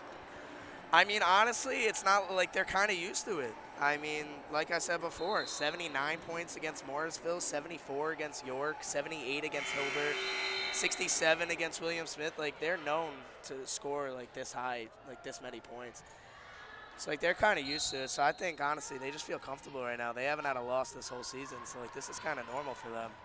It just shows how great they are. I couldn't agree more. Lakers trying to defend against Geneseo. Geneseo working on the outside. They're definitely running some just various plays, just trying to move the ball around. Yeah, as much as they can. You see a lot of screens coming too. Long shot, but nothing came of it. Nice hustle there. See, like 2 minutes left, and they're still diving for loose balls, still hustling. Definitely. I will say that for the most, maybe more so with Sai as opposed to any other player. Like, there's just been a lot of hustle out there. I don't just, Sai is no longer out there. Now we have, looks like Kiwi right went in. We also have number 44, Sarah Familia. I think Pinkerton decided to get some of his reserves. As number 5, Megan Perino just knocked down a 3 actually for the Knights. She's a freshman from Cooperstown, so she just came in off the bench, knocked down a nice 3. Cooperstown, my neck of the woods. Cooperstown's a good area, good area. Now, I think Pinkerton decided to put his reserves in too, so it's a battle of the backups. Yeah. And hey, that was a beautiful shot. I believe that was by number 24, Megan Steinman of the Lakers. Absolutely beautiful shot. What I'm liking, too, I'm seeing the Lakers bench. They're still clapping and cheering on their team. So even when they're down by this much, it's good to see they're still enthusiastic, trying to cheer their teammates on. 100%. Oh, Pinkerton's pointing around. He's trying to contest something or direct his players. Not sure. Got a lot of hand movements. He's walking on the court, too. I think he wants to get out there. He wants to take the ball. He wants to play. He wants to become the new point guard. Moving around, Geneseo. Looks like they're just running some more plays. Whistle blown. Small reach-in foul there. Well, looks like the ball will go to the Lakers. Minute and 18 seconds left. And this is a good time to say, look out for the next women's game, which will be tomorrow at 2 p.m. Lakers versus Brockport. And also, we have a men's game coming up right after this. Yes. So, hey, stay tuned to Top. Check out the men. Yeah. See if they do any better. I'll still be here. Me and Pete will both still be at this table. We will still be right here. We are not moving tonight. we live here. We never leave. All right, and the Lakers working their way up the field, up the court, trying to see if we can get something done. Lakers working their way around, passing the ball. Right now in Steinman's hands. Steinman goes over to number 10, Wallen. Wallen goes over to right. I think they just got to shoot. Like, honestly, at this point, just take a shot. There's a shot. Geneseo still on the run, though. 50 seconds left. Oh, hard foul. Hard foul on the Lakers. I think that was Kiki Wright of the Lakers. Kiki Wright. Who I think just checked in, too. She's a senior guard. Well, it looks like this is the first time in a while Geneseo's gotten a foul shot. Yeah, no, I know. Because they've kind of just been moving around, like moving the ball around. But, like, that play, they got pretty aggressive going to the rim. Definitely. Hey, she made it swoosh. Not much of a setup, but accuracy is what counts. That was made by number 20, Megan Roel. Roel does not make her second foul shot, though. Geneseo keeps control of the ball, and they'll start passing around the outside again, just trying to run down the next 40 seconds. Pinkerton standing, arms crossed, waiting to see what his Lakers can do. Lakers get a hold of the ball. A last push down the field, under 30 seconds. Can the Lakers do something with this time? Will they get a few more points on the board? It's a good hard move. And they do! A last couple seconds, they get 2 more points up there, 48-74 in favor of Geneseo. Nice strong move there. Tough finish. Looks like Geneseo's just going to dribble it out there. Dribble it out for the rest of this game in respect. You know, I will say, you got to give the Lakers credit. They did not give up. No, I didn't see like a slump from them at any point. They fought for it all the way. They did fight. This is just a tough team. Honestly, I mean, you see the people that they beat. Like, they won by 39 another game, like 27 another game. Like, so like it's not like Oswego's the only team that this has happened to. Like they're known for this type of game. Well, I mean, that's just the way it goes. We didn't see as much from Weinhausen as I thought we would. Say it again? We didn't see as much from Weinhausen as I thought we would. Yeah, no, I know. Like I was saying before, second leading scorer last year, and like she's kind of been slowly declining this year. But this is also a tough opponent. They had a lot of big defenders, Geneseo. I think she'll get her confidence back in future games. Now, I think we said this before. Now that everything's finalized, the dust has settled. Yeah. They can go back. The Lakers can go to lick their wounds. Unsung hero of the game, Sai. Yeah. She came at it off the bench, absolutely crushed it. #1 point scorer, never gave up, never surrendered, completely aggressive. Fantastic, absolutely fantastic. I'm really excited to see what we see from her for the rest of the season. Yeah, no, definitely. Like, if I'm Pinkerton, I'm not, like, angry right now. I'm definitely frustrated. But, like, when you got, like you just said, performance from Sai, and, like, everyone's still fighting hard, like, it looks good for future games. And, like, their other 3 losses, Oswego, they've been all single digits. Like, they've been close games. So, like, when they play a little easier opponents than Geneseo, people like Sai stepping up and, like, the rest of the people always fighting, I'm not mad if I'm Pinkerton right now, to be honest. No, I don't think there's much to be mad about. And I think that reflected because, like I said, Pinkerton has been such an animated guy most of this time, but he was pretty mellow this game. Well, that's all we have from us. I'm Peter Wendler with play-by-play, Aiden Donlin with color. Stay tuned. The men's game is coming up. We'll be here. On Top. Have a good night, folks. We'll see you in a little bit.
Hello and welcome to the Max Seal Gymnasium for the Lakers Geneseo men's basketball game. I'm your play-by-play Peter Wendler here with your color, Aiden Donlin. Aiden, men have had a great season so far for the Lakers. 4-0, Lakers taking the wins every time. How do you think this game's going to go? You know, honestly, most of the Lakers games so far have been like kind of blowouts. They beat Elmira 106-67, SUNY Poli 93-65. Clarkson 80-60, Nazareth 70-55. They've had a lot of big wins, but I think it's going to be a little different this time because Geneseo's coming off 3-1. They only have one loss, and they got a lot of good players that will be key for this game. I think the big key that's going to be interesting tonight is Quinn Carey on the Lakers was actually a former Geneseo player, played there last year. Quinn Carey he's a knockdown three-point shooter. We know that. He spent his first 2 years at Robert Wesleyan where he made 162 three-pointers in just 2 seasons. And his junior year he spent at Geneseo where he led the SUNYAC and made three-pointers with 91 threes in just 1 season. So it's going to be interesting to see how Geneseo kind of matches up against him because they know he's a shooter. They know how he plays. And it's going to be really interesting to see that. But defensively for the Lakers, they're definitely going to have to key on Terrence Nichols, who's been the story, number 3 this whole season for Geneseo. He only averaged about 4 points a game last year, but with losing a big-time scorer and shooter in Quinn Carey with him coming to the Lakers, the Knights needed someone to step up, and Terrence has done more than that this season. He jumped from 4 points a game to now 20 points a game this season, which is a huge jump. And he's shooting around 35% from long range. So, yeah, he's going to be the key that the Lakers are going to have to look out for. And then I'm assuming Geneseo is definitely going to key on Carey because they know his game and how he plays. Now, one thing I noticed is pretty interesting is, now Geneseo isn't having a terrible season thus far. It's 3-1, but the difference in their winning and losing scores, it's a lot smaller margin of victory than the Lakers. The Lakers have been sweeping their opponents. That is true. Do you think that'll have any – we think we'll see the same thing here, that if the Lakers win, they're going to take it by a mile? I honestly don't think so. I mean, I do think the Lakers have a very good chance. They probably are the favorites in this one.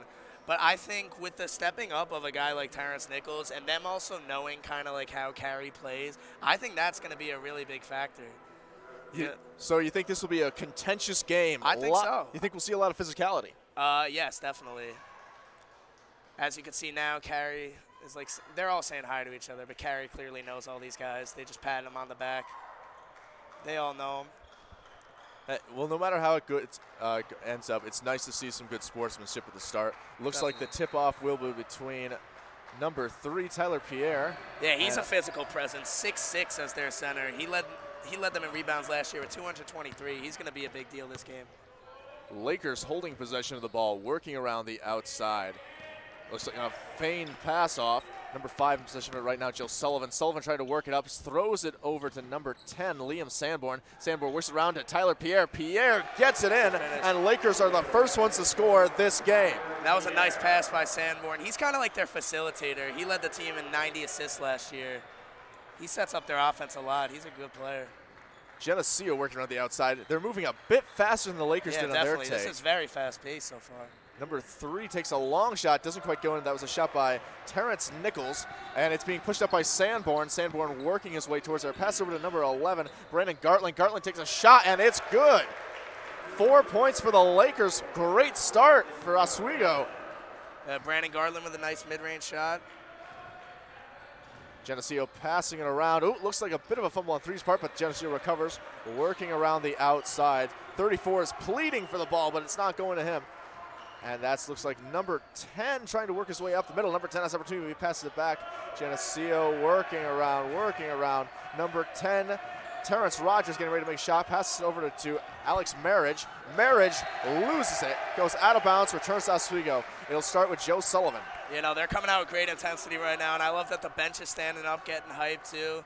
You could tell they definitely want to stay undefeated and get this win. Sandberg working his way up, passing it off. Now, I think Geneseo is just trying to get a feel for the Lakers. I don't think they're committed to anything specific yet. They're just trying to figure out what's happening. Yeah, it looks like they're just trying to figure them out right now.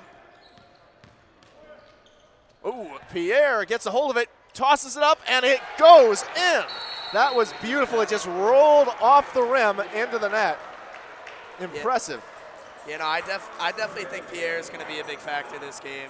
Like I was saying before, he was the leading rebounder last year with 223 rebounds, averaged about 8.5 a game. He also led with 24 blocks last year, so he's a big-time defender too. So I think he's going to be a big factor both offensively and defensively this game. He was also SUNYAC third team last year, so that's going to be a big thing. Also, we just saw Brandon Gartland hit a nice mid-range jump shot. He actually scored 25 points against Geneseo last year, including 6 of 8 from three-point range. So potentially he could have a really good game too. I'm liking what I'm seeing from him so far. And I think he could have a breakout game just like he did last year too.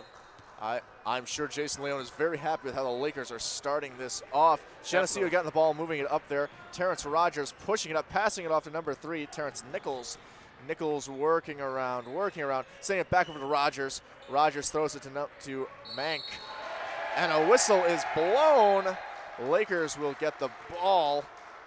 Looks like it's going to be starting with number 5, Joe Sullivan, and Liam Sanborn, number 10. Sanborn working his way up the court, slowly but surely. Working his way. Rogers looking to defend against him. Sanborn splitting by Pierre, holding off the defense. Sanborn passes it over to Sullivan. Sullivan holding, looking, dribbling forward, waiting. Tries to give it to 3. Goes back to Sanborn. Sanborn working around. Sanborn trying to get in there. Sanborn throws back to Sullivan. Sullivan shoots. It doesn't quite go in. That entire play was Sanborn and Sullivan. I know. Sanborn, I'm telling you, he's really the facilitator of this team. He's got a great handle of the ball, and he's a phenomenal passer. Rogers passes over to number 3. Number 3 takes a shot. Doesn't go. Sullivan gets it. Sullivan once again to Sanborn. Working their way up through the middle. Getting towards the Geneseo goal. Sanborn tries to lay up, but it just unfortunately bounces. I like that aggression. Pretty sidestep. Got the defender up in the air. Just couldn't finish it. That was some very good aggression. The Lakers, I don't know how to put it. They're using a lot of energy, but it's in the right place at the right time. Yeah, definitely. And they're using it a lot on defense too, which is good. And like their energy on defense is like building them up for their offense.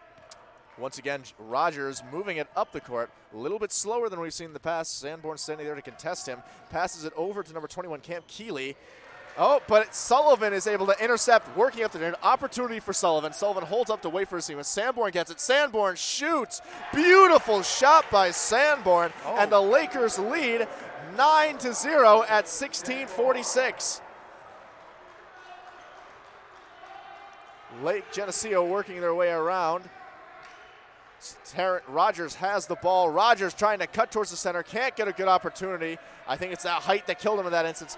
Rogers trying to work his way around some help. Rogers gets it, lays it up. It doesn't go in because Pierre gets a nice hand on it. Sullivan goes down, but wait. Lakers are rushing up the field. Number 11, Alex Marriage, got a good thing. Back over to Sullivan. Sullivan trying to work his way towards the center for Sullivan. Turning around. Beautiful. And the Lakers are now at 11 points. Everything is going for them right now. This is a great start for the Lakers. And everyone's getting involved. You got Sanborn, Pierre, Gartland. They're all scoring. Sullivan. Nichols shoots. No good. Sanborn running up the court. Sanborn working his way, trying to muscle his way in there. Didn't get an opportunity. Rogers cut him off. Passes over to number Keeley. Goes back to Rogers. I'm sorry, that's Marriage, number 11, Marriage. Terrence working around, passes over to Nichols. And Lakers maintain possession, goes back over to Sanborn. Sanborn walking it up, taking it nice and slow. I don't even think Carey's gotten a look yet. They're up 11-0, and their top scorer hasn't even gotten many touches yet. Definitely. It's been mostly Sanborn and Sullivan with a little bit of interference from Pierre. Yeah. Well, that's the thing. I think Geneseo is definitely keen on Quinn Carey. Hey, and they got the rebound. Sandberg tried to get the shot, was no good, but Pierre was there to at least get a second shot on net. Ooh, Geneseo getting a good run in, and Geneseo is on the board. Scored by number 15, Michael Gannon. It is now 11 Oswego, 2 Geneseo at the 15-minute mark. Yeah, Michael Gannon, that was a tough finish. There were 2 defenders there. Pierre and the other defender were standing right there. Both hands in his face, but he was able to finish with a strong finish. Sandberg passes to Sullivan. Sullivan running up the center. Sullivan lays it up, but it's not good. And a whistle was blown. And it looks like Sullivan is going to get a foul shot. That was a foul on Geneseo. Sullivan getting ready. And he makes his first shot. Swoosh, nothing but net. Oswego up Sullivan's to 12. just such a physical presence inside. At 220, 6'5", he's just a big body inside. When he gets the ball on the post and it's one-on-one, it's going to be hard to stop. I was going to say, he looks like the biggest guy on the court right now. Yeah, no, definitely. And he sinks the second foul. Geneseo trying to recover. Looks like there's a new man out there. Number 23. Number 32, Sean Avery. That's 21, Camp Keeley. There's a shot made by Geneseo, but it's no good. Running it up there. Sanborn working his way up slowly but surely. Sanborn seems to get to the midpoint and then slow up, gives it off to Sullivan, and then hangs back in that support role you talked about. Definitely. Although, whoa, there was some good physicality from number 11, Gartland.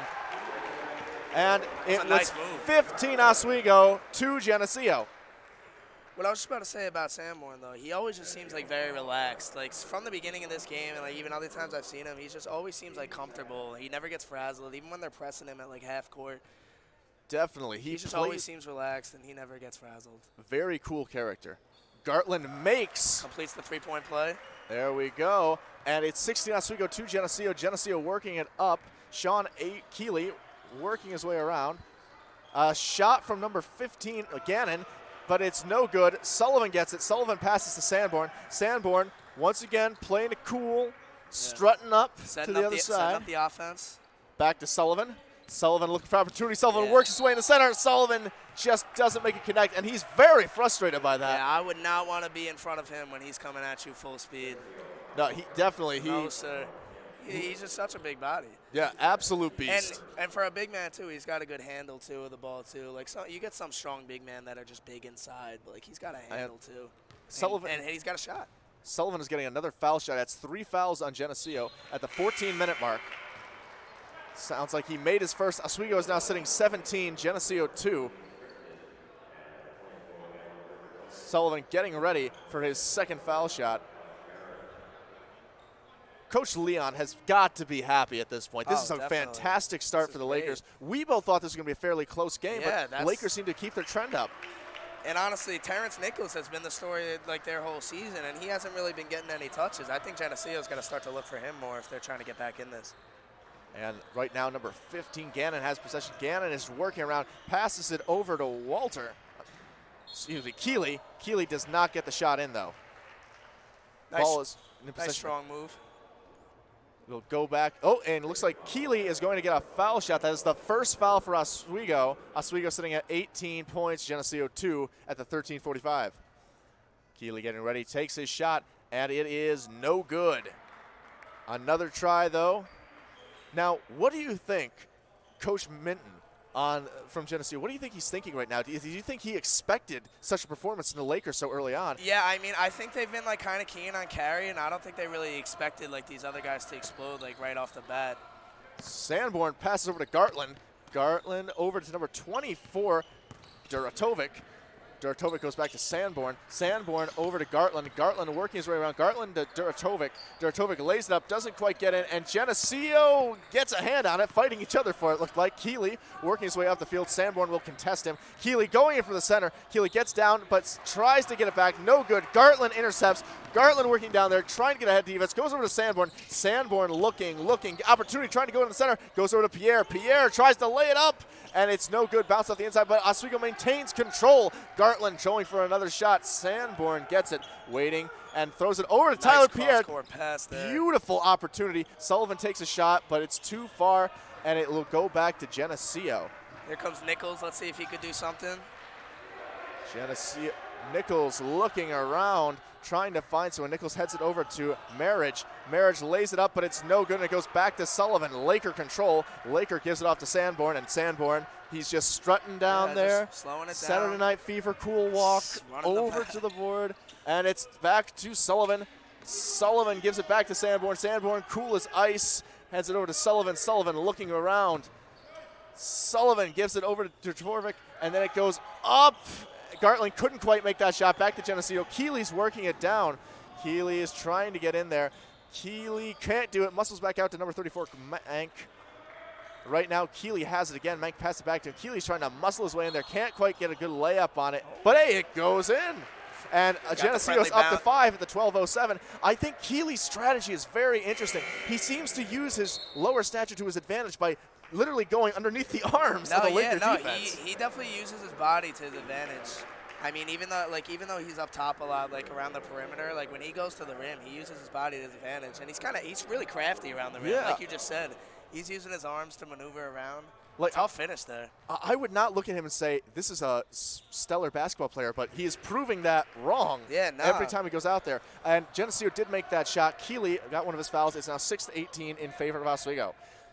Sanborn working his way up, pass over to Gartland. Gartland, back to Sanborn. Sanborn looking through the center. I don't. What do you think was going on there? Do you think he was trying to pass it, but no one was there? Yeah, no, I think it got tipped. And I think that's why they're arguing right now, I think. Yeah, I think they just switched the call. You know, it got tipped out of Sanborn's hand. They called Geneseo ball, but now, they just overturned did it look like Keeley got a hand on that? Yeah. All right, and just waiting for it to go. Sanborn looking for someone to pass to. Pierre trying to get open, but it goes to Dotorovic. Dotorovic looking around, gives it back to Sanborn. Sanborn looking. Who is he going to give it to? Gartland out in the corner, but he's going to push on through, gives it over to Pierre. Pierre gives it back to Sanborn. Sanborn is everywhere today, folks. Oh. Yeah, no, it looks like Sanborn shuffled his feet a little there, but if he got away with that, that was a beautiful pass that he just threw. Think about Sanborn. He's throwing these passes with his right hand or left hand. It's almost like he's ambidextrous. He's a really scrappy defender, too. He led the team in 28 steals last year, along with his 90 assists. So look out for him, like being pressuring on the ball on the perimeter a lot this game. Geneseo working around, holding up there. Keeley gets control of it. Sanborn is on defense, trying to wake his way through. Keeley wrestles away and is able to get a layup. Geneseo's up to 18. Geneseo's 8. Oswego's up to 18. Then Geneseo calls a timeout. So what do you think what do you think Coach Minton is saying right now? I mean, he's got to be a little worried. The Lakers have a 10-point lead and we're halfway through the first half.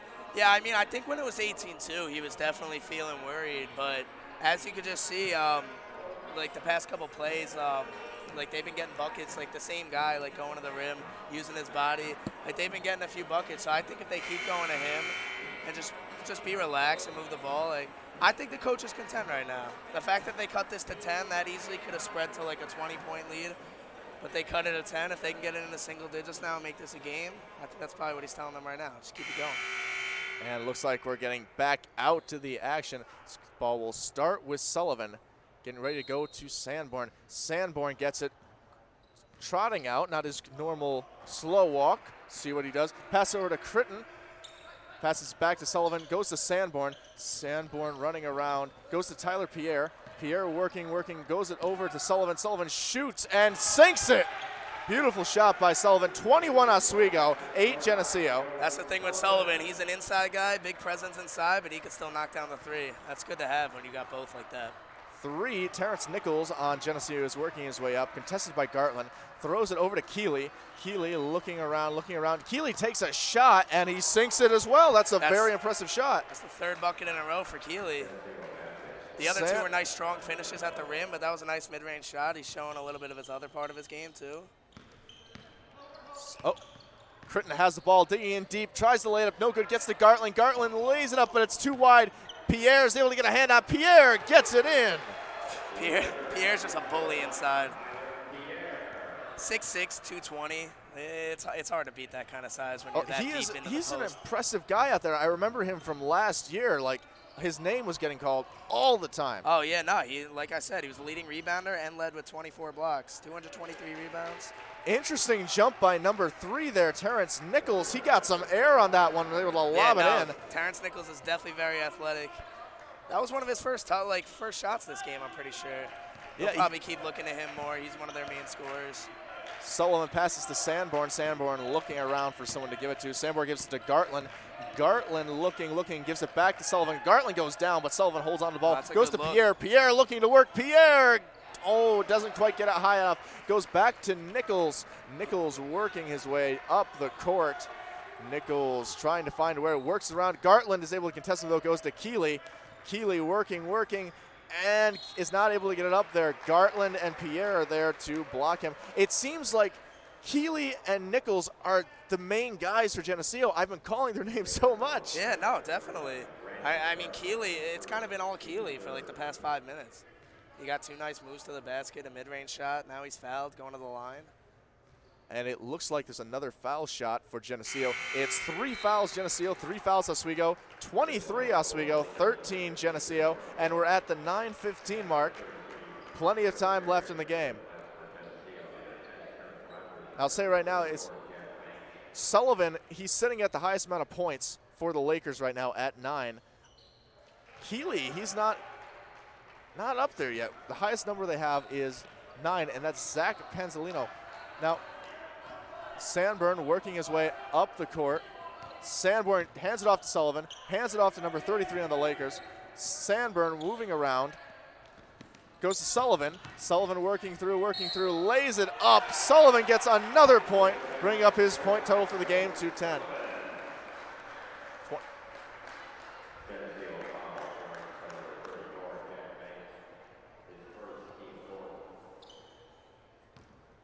Sanborn looking around, just waiting to take his foul shot.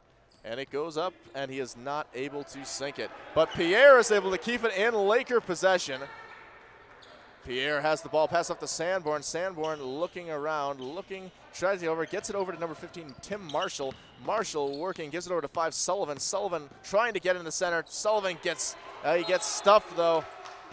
No good. Oh, and it looks like he bounced that ball off the ref's shoulder, trying to get it back to him. And here we go. Lakers are going to have the ball. Looks like it'll start off with Sanborn. Interesting how well the Lakers are doing so early on. Sullivan holding the ball, passing it over to Carey. Carey passes back to Sanborn. Sanborn looking around, gives it over to Marshall. Marshall lays it up, but doesn't quite get it in. Goes back to Keeley on the Geneseo side. Keeley working his way up the field. All right. And he's going down there. Sanborn working his way up. Lays it up, number 10. And working his way down the field, Walter. Rogers moving trying to get it through there, passes over to his teammates, trying to muscle his way in, but Tyler Pierre will not let him. Oh, and looks like Pierre goes down. And an offensive foul on Geneseo. It's going 4 the other way. fouls for Geneseo, 3 for Oswego, 27 points Oswego, and 14 Geneseo at the 7:58 mark. You love to see teams putting their body on the line like that and taking a charge. Now, let's see. They're getting ready to do the play. See what'll happen. It'll start off with Sullivan and number 34, Bo Sierra. Sierra walking his way up the field. Looks like Sanborn's out for a little bit. Passes over to Sullivan. Sullivan gives it to number 33, Carey. Carey back to Sierra. Sierra looking around, gives it to Sullivan. Sullivan working, gives it to Pierre. Pierre lays it up, but it's too much oomph. It goes over. Yeah, like I said before, when he's down there, it's almost impossible to stop. It's either going to be a bucket or a foul. Really. And let's see, getting ready for the next play, Geneseo. Now, so far, Oswego seems to be doing good. They're keeping their margin of, it's a foul shot with Pierre, but it looks like their margin of the holding the lead has gone down a bit, but they're still almost double the score at Geneseo. Yeah. And one up again. They're now double of what Geneseo has. 28 Oswego, 14 Geneseo. Let's see if Pierre can sink his next shot. Yeah, and we haven't really even seen much of Carey this game, which I was expecting him to try to have a big game on his old team, but they've obviously been keying on him because they know his game. But he just checked back in recently, so we'll see if he can get a few buckets, get his shot going, extend this lead. Rogers working his way up the court, contested by number 15 of the Lakers, Marshall. Rogers passes it to Walters. Walters working on trying to muscle his way in. Can't quite get it up, though. Too much contested. 2 players on him. Gets it back out to Nichols. Nichols looking for opportunity. Trying to drive up the center, but there's too much Lakers. He tried to get it over to number 32, Sean Avery, but just was too much. That was a good idea. Nice bounce pass off the drive. Just a little too strong. Went out of bounds. It happens. It was the right idea. It was just didn't work out in this instance. I really like the energy from Oswego on the bench, too. Anytime there's a turnover, a good defensive play, they're getting energetic and excited. Definitely. Oh, Sullivan trying to dig in deep. He lays it up, and it's good.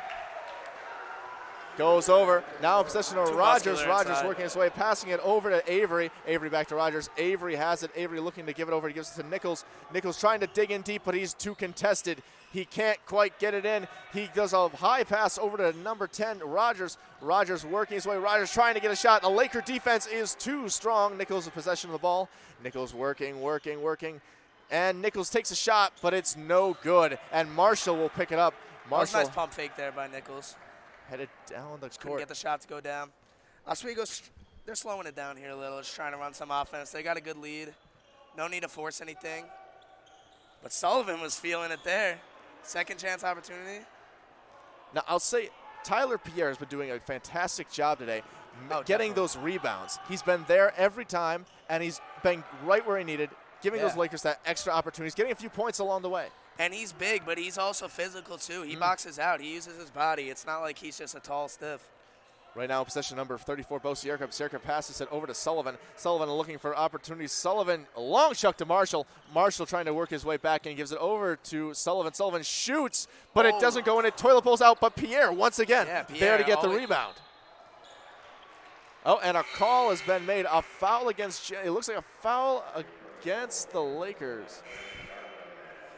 And there were two defenders there on Geneseo going for the rebound, too, but Pierre was still able to battle through both of them and get it. And it looks like they're giving Pierre a rest right now, though. I mean, he's been giving it his all game. Give him a little quick breather. He'll be back soon. Rogers working his way up the court. Passes over to Walters. Walters gives it to number 15. Nichols in possession of the ball. Passes it back to Rogers. Rogers gives it over to number 13. Back to Walters. Walters gives it to Rogers. Rogers trying to get his way in there. Bounce it around. It couldn't get in there. Laker defense is too thick for them to get in. Walters gives it to Nichols. Nichols rakes through. Gets it back to Walters. Walters takes a long shot, and it's good. Nothing but net. The score is now 31 Oswego, 17 Geneseo at the 5:15 mark. Looked like Nichols broke somebody's ankles there a little. Kicked it over and a nice shot to Walters. He's been having a day today. Carey working around. Carey gives it to Gartland. Gartland goes to Marshall. Marshall looking, gives it back to Bo Sierka. Sierka over to Carey. Carey to number 11, Gartland. Gartland looking around. Gartland tries to get up, but there's too much defense. It goes out of bounds. Yeah, you can see they're really trying to keep Carey off the three-point line. The second he caught it there was two defenders on him right away. But, you know, all the other players are stepping up for the Lakers. They got multiple options. Do you think it's weird for Carey playing against his former team? Yeah. Do you think that has any reason why they're so thick with the defense? I mean, that was a quick turnover there by the Lakers. But, yeah, no, I mean, definitely. When you play on a team for, like, a full year, I mean, he probably knows how a lot of these guys play. So I'm sure he gave his coach and his team a lot of insight about, like, how to defend these guys. That could help. That probably impacted a lot. Rogers taking the ball up the court. He'll be contested by Marshall. He passes off to Nichols. Nichols goes to Gannon. Gannon passing around, passes over to Walters. Walters goes to Rogers. Rogers working the ball, trying to find a good place to bring it. And Rogers shoots, and it's good. Score is now 31 Oswego, 19 Geneseo at the 4:28 mark. That's a nice pull-up jumper coming off the screen to the left. Definitely, definitely. It's a pretty good game so far. Bo Sierka working his way up, getting it over to Marshall. Back to Gartland. Gartland working around, looking, trying to find someone to pass to. Gives it to Bo Sierka. Sierka looking around. He's going to move up the center. Too much contention. Gives it over to Marshall. Marshall to Gartland. Gartland trying to get through. Back to Marshall. Marshall didn't know what was going on. Couldn't get it, though. It was a sloppy play Rogers there. is going all the way, but he can't sink it. He can't sink it. That was an interesting hustle by Rogers. Really good energy.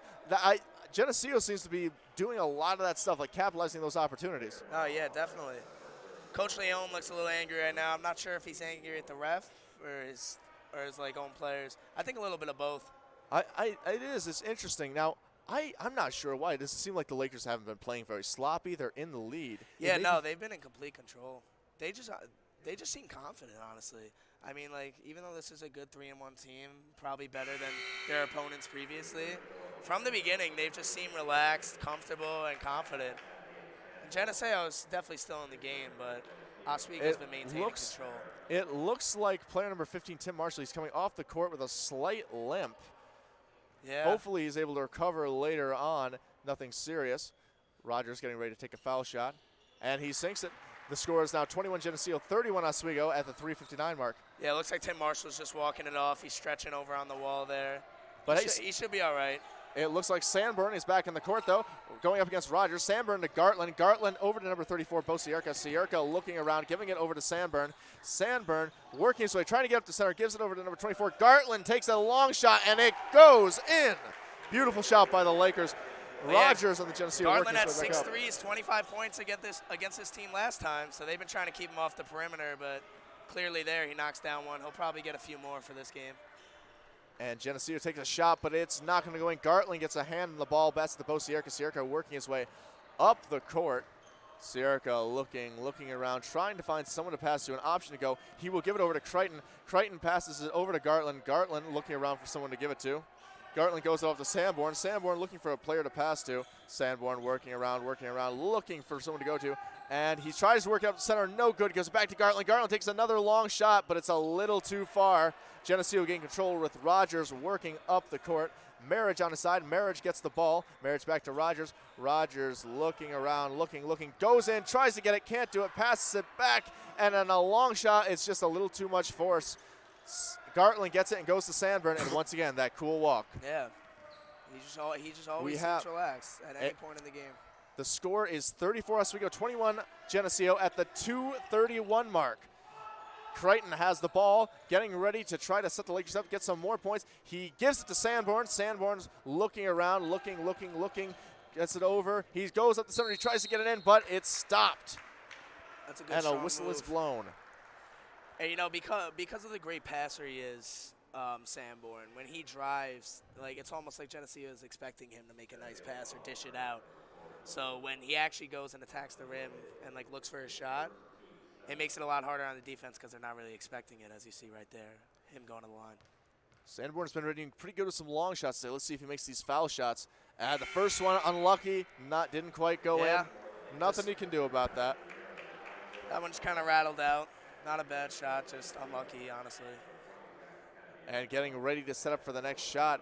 Coach Leon looking a little stressed, and I'm not quite sure why. He has a very healthy lead, and his team's been playing very well so far. 7 fouls on Geneseo, 4 for Oswego, and he makes the second shot. I think a big part of it, too, is because, like, most of the Lakers' wins in these 4 games, like, they've kind of been blowouts. So I think the coach isn't really used to it, like, kind of being close. So I think he wants to maintain a big lead because that's what he's used to. Oh, and attempted layup. Looks like one of the Geneseo players went down. He's being helped up by his teammates. That's number 42, Sean Crowley, getting his way back in the fort, shaking it off, and he will be able to take a few foul shots. That's the 5th foul for Oswego. Good teammates right there. Anytime someone goes down, you always got to bring them back up. Definitely. It's always important to support your teammates no matter what. No matter who or how it's going on, they need to support each other. Otherwise, the team just loses cohesion. Definitely. If you don't have the team chemistry, it's not going to work out. You could have all the skill in the world. If you don't work well together or respect each other during the game, it's not going to work. But they clearly do. And he is not able to get the next one. Sullivan in control of the ball. 2:03. Oswego 35. Geneseo 21. Sanborn slowly is making his way up the court, picking up a little speed as he gets closer. Pass over to Sullivan. Sullivan to Gartland. Gartland looking around. Gives it over to one of his fellow players. Works it up there. Goes back to Sanborn. Sanborn tosses it up. It doesn't quite go in. Crichton gets a hand on it. Tries to get the rebound, but it's no good. Crichton tosses it over to Sullivan. Sullivan takes a long shot, but doesn't go in. Sanborn gets a hand on it. Great hustle. Goes over to Crichton. Crichton tries to get it. Goes to Pierre. Pierre tilts it in. What a jump. Pass. What a pass by Julian Crichton in there. Rogers. Crichton, he's really athletic going to the rim. That's why he was able to make that nice pass. He got the defender in the air. Whistle blown, given to Oswego. Absolutely like a well-oiled machine, these Lakers men. Yeah. I think that was a blocking foul in Geneseo. And it looks like Sullivan will start off the ball. 1:20 left in this half. Oswego's at 37, Geneseo 21. 5 fouls for Oswego and 8 for Geneseo. Sanborn slowly working his way up. Looked like Geneseo just made a couple new subs for this last minute. Joseph Harklerode III just came in. Looks like they're passing it around. Sullivan working, fighting to get it in. Can't quite get it. Too much defense. Walters taking it back up the court. Walters working. Sanborn will contest him, but Walters gets through and gets another point in. It's now 23 Geneseo, 37 Oswego. For a stocky, muscular guy, Walters, he's quick. He's fast. Like, he was beating all those defenders up the court.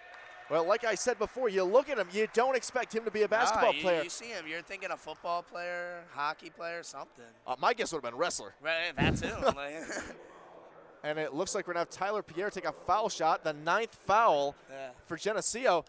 Man, that's really hurting them. The Lakers been pretty accurate with their foul shots so far. But it's hard. It's hard when you got a guy like Pierre and Sullivan inside just banging bodies the entire game. You're going to get some fouls. It's hard.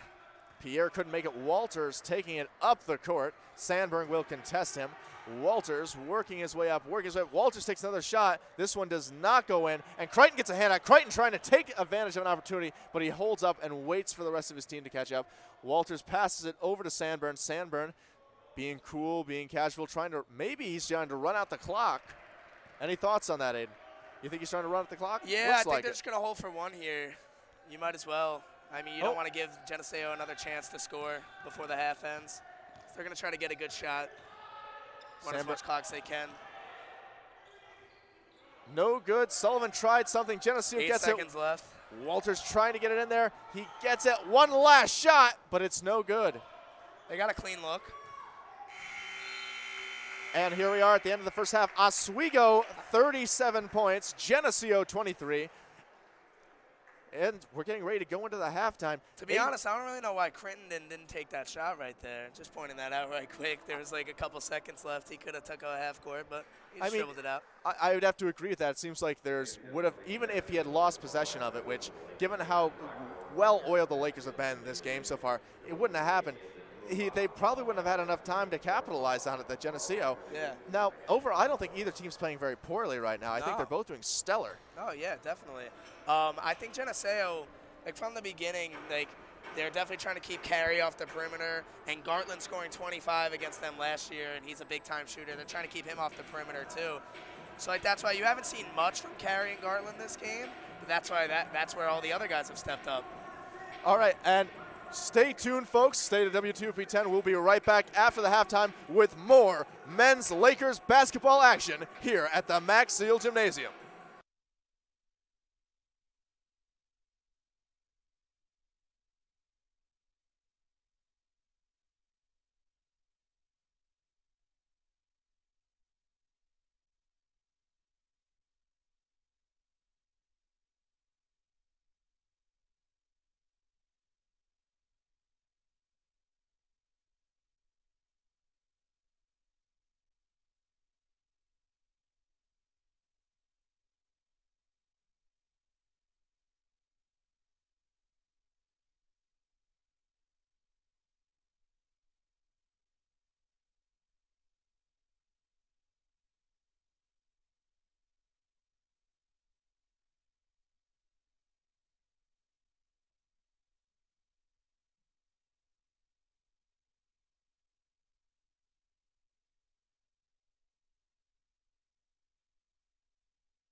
scorer, Quinn Carey, who we know was on Geneseo's team last year, he hasn't even attempted a shot this game. They've clearly been trying to keep the ball out of his hands. Same with Gartland. Gartland's gotten some shots up, and he's converted on a couple. But they've trying to keeping him off the perimeter, too, and everything.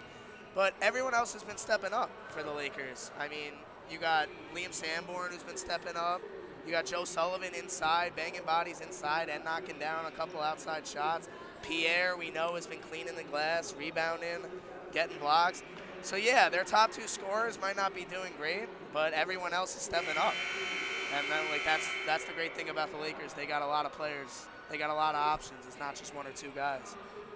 Now, I definitely would agree with that. Now, going into this next half, Geneseo is obviously starting with the deficit. Yes. It looks like they're about 10 points behind. What do you think they have to do in order to catch up to Oswego and stand a chance of maybe winning this game in the second half? Oh, I just think they got to be more aggressive in scoring. We know Zach Panabianco has been doing his game. He's been playing well, getting to the rim and making jump shots. But they got to get some more other guys involved. Terrence Nichols, who we know is their leading scorer, 20 points a game. He hasn't done a whole lot. Not even just he hasn't been doing good. He just hasn't really been getting a lot of touches. Not as much as I think he should be. Also, Terrence Rogers has been one to step up for them too. He's averaging 8 a game this year. I think they should give him some looks as well. Oh, definitely. Rogers is one of the people we've seen around. Him and Panbianco, number 20. And it looks like Geneseo is going to start off with the ball as we get here into the second half, working their way around, trying to get through the Lakers' defense, but the Lakers are setting up too strong of a wall. Nichols tries to get through, ends up having to pass it over to Marriage. Marriage back to Nichols. Nichols looking. He takes a shot, but it's a little too short. Gets it back to Nichols. Nichols gets a time for another shot. This one also does not go in, and Pierre gets a hand on it. Pierre gets to Sanborn. Sanborn working down towards Geneseo into the ring. Sanborn going in deep but backing off, giving it over to Sullivan. Sullivan goes over to Gartland. Gartland looking around, back to Sanborn. Sanborn looking, gives it to Ducalastro. Looking around for a spot, gives it back over to Sanborn. Sanborn to Pierre. Pierre looking, gives it to Sanborn. Sanborn trying to cut in deep, can't quite get through the Geneseo, and it bounces off someone's foot and goes out. I think that went off a Geneseo player. It looks like the Lakers will get to maintain the ball. I find it interesting that they have their point guard, Sanborn, take it out, but it kind of makes sense because of how great of a passer he is. Usually you see a big guy taking it out. Pierre gets a hold, immediately he's back. Sanborn takes a long shot. Oh, almost toilet bowls out. And Rogers working it down the court for Geneseo, trying to take advantage of an opportunity, but can't quite get it. Goes to Nichols. Nichols passes over to number 11. 11 goes back to Rogers. Rogers goes to Nichols. Nichols looking around, gives it to number 34, Mank. Mank doesn't quite get it in, though. Sanborn working down the court, looking for someone. Passes over to Gartland. Gartland back to Sanborn. Sanborn over to Pierre. Pierre looking. Pierre trying to get it in. Can't quite get in deep enough. He is going to give it off to Carey. Carey back to Sanborn. Sanborn trying to get it in there. Step up in the defense for both teams this period. Yeah, Geneseo is definitely looking like they're pressuring a lot more. Sanborn taking that long shot. Can't quite get it in, though. It goes back to Geneseo in possession of Mank. Mank working his way up, tries to get in there, and it looks like number 11, Marriage, gets it in. That's another thing I was definitely going to add, too. Geneseo's got to run because they're not a great half-court set team. If they can get out in the break and get some easy buckets, that can definitely get this lead to double digits and get them right back in. Sullivan in possession of the Sullivan in possession of the ball, giving it to Sandberg. Sandberg working his way around, trying to pick his target, gives it to Gartland. Gartland looking for a way in. What will he do? He's looking around. He passes it over to Pierre, but it bounced off Pierre, and Geneseo gets a hold of it. That is a fumble, it looks like, on the Lakers' part. The score is Oswego 37, Geneseo 25 at the 17:47-minute mark. The first foul is on Geneseo. And it looks like Lakers Sanborn looking, gives it to Gartland. Gartland gives it, looking around, thought he was going to give it to Sanborn, but not. Gives it over to number 33. 33 shoots it up. That was actually Carey's first shot of the game. Yeah, you're right. Sullivan battling. Sullivan. He's got 3 bodies around him, still able to get the ball and get it up for a foul. And the team definitely got a standing ovation for it. Sullivan they love the energy. Sullivan getting ready. You love when people are battling like that. Definitely. Putting everything on the line, putting your body on the line. Got to get excited when you're the teammate of that. Sullivan taking his first shot, and it does not go in. Had about 8 bounces on that one. And the score is now sitting at 37 Oswego, 25 Geneseo at the 17:35 mark. There are 2 fouls on Geneseo. Sullivan getting ready to take a second shot, and it goes in. I noticed we're seeing a lot of toilet bowls Definitely. in this game. A lot of in and outs. Definitely. A lot of the shots are coming up unlucky. It's led to a lot of misfortune events for both teams. Yeah, just it's going both ways. Just some shots are just not falling unlucky. Ooh, Rogers trying to get in there deep, gives it over to number 11. Number 11 takes a shot, and it does not go in. Pierre tried to get a hold of it on the rebound. Good patience by Sullivan after the rebound. No need Definitely. to rush. Sandberg trying to get in deep. Rogers will cut him off. Sandberg goes up and lays it in. Lakers nice now move. sitting at 40 points. Only 6 feet tall for a guard. Some of these guys like 6'5", 6'6", and he's posting up like a big man. Well, I think it's just that cool, that confidence, and that ease of movement that's really carrying him through. Yeah, he's always got his eyes up. He sees everyone around him. He's never looking down. He's always aware of where he's at. At number 15, Gannon takes a shot, but it's no good. Pierre gets a hand on it, gives it back to Sanborn. Sanborn working his way down the court. Sanborn looking. Where he gives it off to Gartland. Gartland trying to find opportunity. Gives it to Pierre. Pierre will try to muscle him, but doesn't go back. It goes to Sandberg. Sandberg goes to Gartland. Gartland trying to work his way in again. Gives it to Sandberg. Sandberg goes for the long shot, but it's no good. Sullivan gets a hand on it, but a whistle is called. Now, yeah, that's where I think Oswego definitely has the advantage in the half-court game, especially run by Sanborn. But like everyone together, they got a lot of set plays. They're good at moving the ball. As you can see, that was a wide-open look, just didn't go down. And that will be Oswego's first foul. Rogers in possession, working his way slowly up the field. He'll give it over to Panbianco. Panbianco takes a long shot. It almost goes in, but it's no good. Geneseo will give the ball off to the Lakers after taking it out of bounds. It'll start with Sullivan. That was a pretty impressive. I thought it was actually going to go in when Panbianco took that shot. Yeah, that was deep. But honestly, he's been balling all game. Like, I wouldn't have been surprised if that went in. Sandberg slowly working his way down the court. He's trying to side. Oh, goes over to Crichton. Crichton getting ready to pass it to Pierre. Pierre looking, gives it back to Sandburn. Sandburn looking. He gives it over to Crichton. Crichton gives it to Pierre. Pierre's trying to muscle it in, can't do it. Gives it back to Sandburn. Sandburn takes a shot, but it doesn't go in. It's toilet bowls again. Yeah, no. Like Panbianco passes over to what's Rogers. up with these rims. Rogers trying to get in deep, but he's blocked off by Crichton. Crichton will not let him in. Geneseo's definitely trying to run, which is a good thing. That's a good sign for them. Panbianco gives it over to Nichols. Nichols holding on, trying to get it in there. Nichols takes a longer shot, and it goes in. Yeah, no, Nichols has got to keep being aggressive, and he's really fast and athletic too. So he's got to get out on the break, look for him. Definitely, he's not the most muscular guy out there, but he's very agile. Yeah, he's quick. And the score is now 40 Oswego, 27 Geneseo at the 15:08 mark. Oh, he's got good position here, Sullivan. Sullivan fighting to get his way in there, passes over to Crichton. Crichton looking for opportunity, takes a shot, doesn't go in. The team was waiting for him, but he didn't get to celebrate. Crichton gets another chance, passes it over to number 5, Sullivan. Sullivan sinks the shot. Beautiful shot. Rogers. Another thing Geneseo's doing too, they're bringing a lot of double teams, which honestly, it's not really working out for them because it's creating a lot of open looks. Panbianco goes down trying to hold on that one. Looks like Crichton went down with him, but the Lakers managed. Nope. That was a big scramble on the floor. It was like 5-6 bodies. Yeah, I lost track of what's going on. There's just so many arms and legs flying about. I love seeing that, though. Love seeing the intensity. Do you think that's a sign of more to come? Oh, absolutely, especially the second half. The lead's not too out of control for Geneseo. I think it's going to be even more physical from here on out. Geneseo intercepts Panbianco moving down, contested, but a whistle is blown.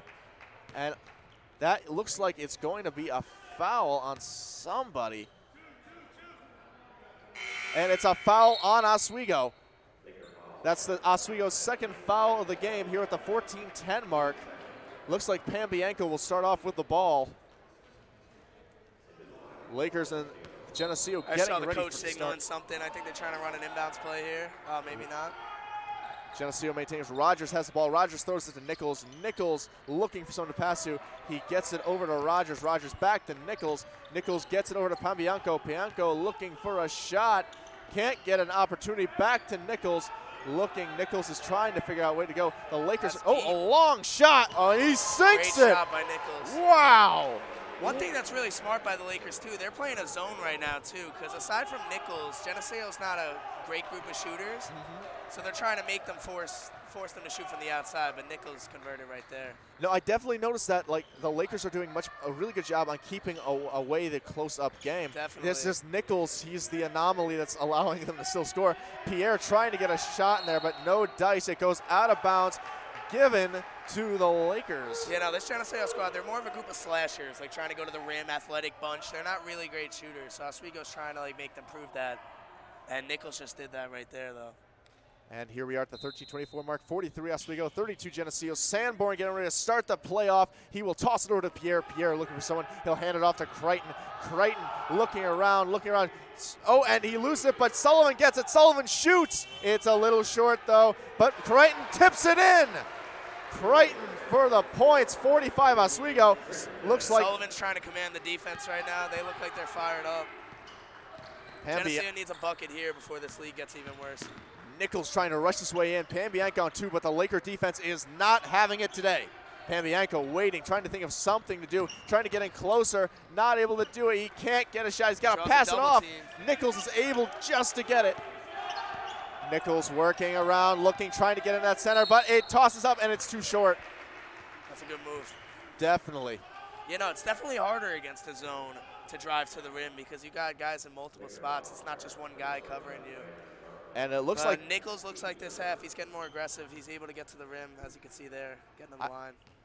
I will say that after that last play, and Oswego got fouled on that, it looked like Nichols was a little shaken up. Yeah. But I don't think that'll affect him too much. I think after he gets a couple of shots out of him, he'll be back. Yeah, no, right I up think to he'll it. be all right. Coach Leon is still looking a little bit frustrated. It's here at the 12:43 mark. I mean, with that much time left and his team doing 45-33, Oswego winning, I don't know why he seems so worried. Yeah, I know. I think it's just because they're playing so well right now, the Lakers. But they're getting a lot of open looks. They're just not all falling. So this lead honestly could be a lot worse because they got a lot of open looks that they just haven't converted. So I think he just wants to get that lead higher. Sandberg packs back to Sandberg and Pambianco go down. Crichton trying to get a shot over him, heads it over to Gartland. Gartland will sink it, ladies and gentlemen. That's a beautiful nice shot. Cross-court pass. Pambianco wastes no time trying to get back in there, and he gets it up, but it does not go in. Oh, Nichols tips. No, not Nichols. Excuse me. Marriage tips it up. Marriage passes back to Pambianco. Bianco. Whoa, it looks like Bianco was trying to headbutt Crichton. Yeah, he looked like his head just went straight into his stomach right there, but they called the block on the Lakers. Now, do you think that was accidental or intentional? No, like sometimes when a defender gets really close to you like that, you kind of have to like move them off, but I don't know. I think he went a little overboard there with the head. I think that was just mostly the height. Like I think he was just trying to cover the ball. I don't think it was intentional. Oh, Gartland going in deep. Gartland just can't get it in though. Mirage gets it back.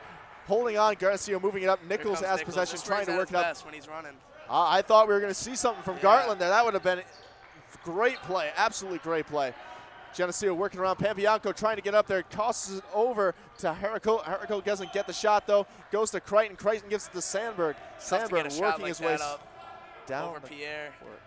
Sandberg holding on. Sandberg just waiting. 11 minutes, 27 seconds left in this half. Sandburn working away, muscled out by Pianco, passes it over to Gartland. Gartland trying to get a shot, and Gartland gives it to Crichton. Crichton looking over to Sullivan. Sullivan shoots. Sullivan does not score. Whistle is blown. Looks like that will be in favor of Geneseo. That was an extremely athletic play. I don't know if you caught that, but Pierre just grabbed that ball with one hand. It looks like he gripped that with one hand, that rebound. He's just too tall and athletic. Lakers are getting, it looks like a timeout was called by Geneseo. Yeah, that's a smart timeout. 11-10, Oswego is in the lead with a score of 48. Geneseo is at 34. 4 fouls on Oswego, 3 fouls on Geneseo. What do you think? I mean, do you think Geneseo still has a chance in this game, or do you think the Lakers are just going to keep it up? No, they definitely have a chance. I mean, they've been playing good, and like for how well Oswego is playing, and the lead's only 14. Like that's definitely saying something. Like for how well they're playing. Like I would see. Like if you told me how well they were playing with all these stats and everything, like I would assume they were up by a lot more. But it's only 14, and like they still have a bunch of weapons. Like Nichols seems like he's getting it going a little more. Obviously, Panabianco has been playing good all game. So I mean Oswego's definitely in control and still the favorites to win here, obviously. But yeah, if they stay content, just be calm, like they still definitely have a chance, Geneseo. Now the Lakers, how do you think? Do you think they're going to be able to keep this up, or do you think they're going to get cocky? Do you think they're going to start to slip? I mean, Leon is obviously worried for some reason. Do you think? No, yeah, I think they'll definitely be able to keep it up. As you can see, like every bucket, every like nice defensive play, the bench is getting into it, clapping. So like, even though they have a decent lead, they're still getting into it. They're not slowing down anytime soon. And as you were saying about the coach, he seems like he's not really that satisfied. So I think he wants to extend this lead. Well, it looks like coming back from that timeout, Tim Marshall is back on the field, number 15. Looks like whatever injury he must have sustained, it's not serious enough to keep him out. Just needed a little bit of a stretch, maybe an ice pack. But it looks like we're going to get down to it with Sandburn starting with the ball. Sandburn over to Gartland. Gartland passes over to Marshall. Marshall waiting, gives it over to Sandburn. Sandburn looking around. What? A whistle is blown. Yeah, no, you can definitely see the physicality increasing. There, anytime somebody has the ball, the defender's right there pressuring on both sides for the Lakers and the Knights. And that will be Geneseo's 4th foul of the game. It looks like Marshall will start this play up. Marshall being contested by number 21, Keeley. Sandburn trying to work his way up through the center, and he can't quite get it in. Sandburn gets knocked down. I think it was the height difference that got him on that one. No, and honestly, they didn't call a foul, but that was right. Like that, I know obviously the Lakers coach, Coach Leon, he looks pretty mad right now, but those defenders were straight up. That was good defense right there. That was just a tough shot over a bigger defender. I'd agree. Like normally when there's a foul, there's like you see some type of malice or you see some type of like shove or like something like that. But he was just jumping straight up, just putting his hands up there. That's good defense. Marshall gives it over to Crichton. Crichton trying to go up the center, and he gets it in. Great play by Crichton. He saw the opportunity, dove through the defense. Beautiful play. Nice little switch of the hands, drove left, scooped it around to the right. Nice little finesse right there. Panabianco passes over to Rogers, who passes over to Marriage. Marriage to Nichols, Nichols to Rogers. Rogers back to Nichols. Nichols shoots a long one, and he sinks it. Nothing but net. Oh yeah, this is their guy. If they really want a chance to win this game, they got to keep going to him. Only 13 right now. I couldn't agree more because the Lakers have the close game so locked down that Nichols is the only way they've been getting these points lately. If Geneseo tries to go inside, aside from Panabianco here and there, they haven't really been able to do much inside. Hey, we're at the 10-minute mark. Oswego's at the 50. Marshall went down hard here at the 10-minute mark. That was a good idea there by Crittenden. He had a nice cutter going down baseline. Just couldn't get it there to Marshall. That was a nice idea, though. Well, it's let's see whatever ailed him before is not coming back. Sandburn passes over to Crichton. Crichton takes a long shot and sinks it. Beautiful shots. We're getting real sporty out here, aren't we? It's a good shot by Crichton. Working down the court. Rogers gets it off to Panabianco. Panabianco over to Nichols. Nichols back over to, it looks like number 21, Keeley. Keeley trying to get over. Keeley thinking about handing off, gets it back to Panabianco. Panabianco is looking, trying to dig it up there. Panabianco lays it up, but it goes in. You know, we saw a lot of that in the first half, him going to the rim like that. We haven't really seen much of that this half. Well, that's because the Laker defense has just locked it down so much. That's like their first mistake in a while. Sanborn trying to work around that side, gives it to Gartland. Gartland looking to shoot, gives it back to Sanborn. Sanborn trying to get in the center. Trying, but it's no dice. Gives it to Marshall. What's Marshall going to do? Marshall's moving forward. Marshall gives it to Tyler Pierre. Pierre knocks it in. Bodies him out of the way. He's just too strong, too powerful. He just bulldozed him out of there. 9 minutes left in the game. Oswego at 55. Geneseo 39. Let's see what will happen with Nichols. He takes a long shot, and Nichols gets it again. I don't think I've seen him miss one yet this game. That's 3 threes for him, I'm pretty sure now. And there's still 8 minutes to go. And once he gets hot, like we've seen it against Alfred, he had 30 points. Against Thiel, he had 25. When he gets hot, he can go for a lot. Looks like Sandburn got pushed back a bit by Rogers. Crichton holding on to the ball, trying to. Pierre wants that ball. Pierre definitely wants the ball. Crichton's holding on to it though, trying to work up his own. Crichton shoots, goes over, but a whistle is called. Harkler the third on Geneseo, number 4. He's doing a good job though on Pierre down there. Because Pierre, you can tell he's demanding the ball. He wants it down low, but he's trying to get a hand in there, trying to deny him as best as he can and push him out of the paint. Looks like this play's going to start off with Keeley. Refs getting ready. 8 minutes and 24 seconds left in the half. Keeley gives it over to Pambianco. Bianco letting it bounce in the court. Past the midway point. Pambianco gives it over to Nichols. Nichols looking around. He's contested by Gartland. Gives it over to Rogers. Nichols looking over to Pambianco. Pambianco trying to work up to that. Oh, he can't get in there. Tossed it through. Looks like it bounced off of Marshall and went to Crichton. I think the ball might have hit Panabianco in the nose, too. He was grabbing his nose on the way down.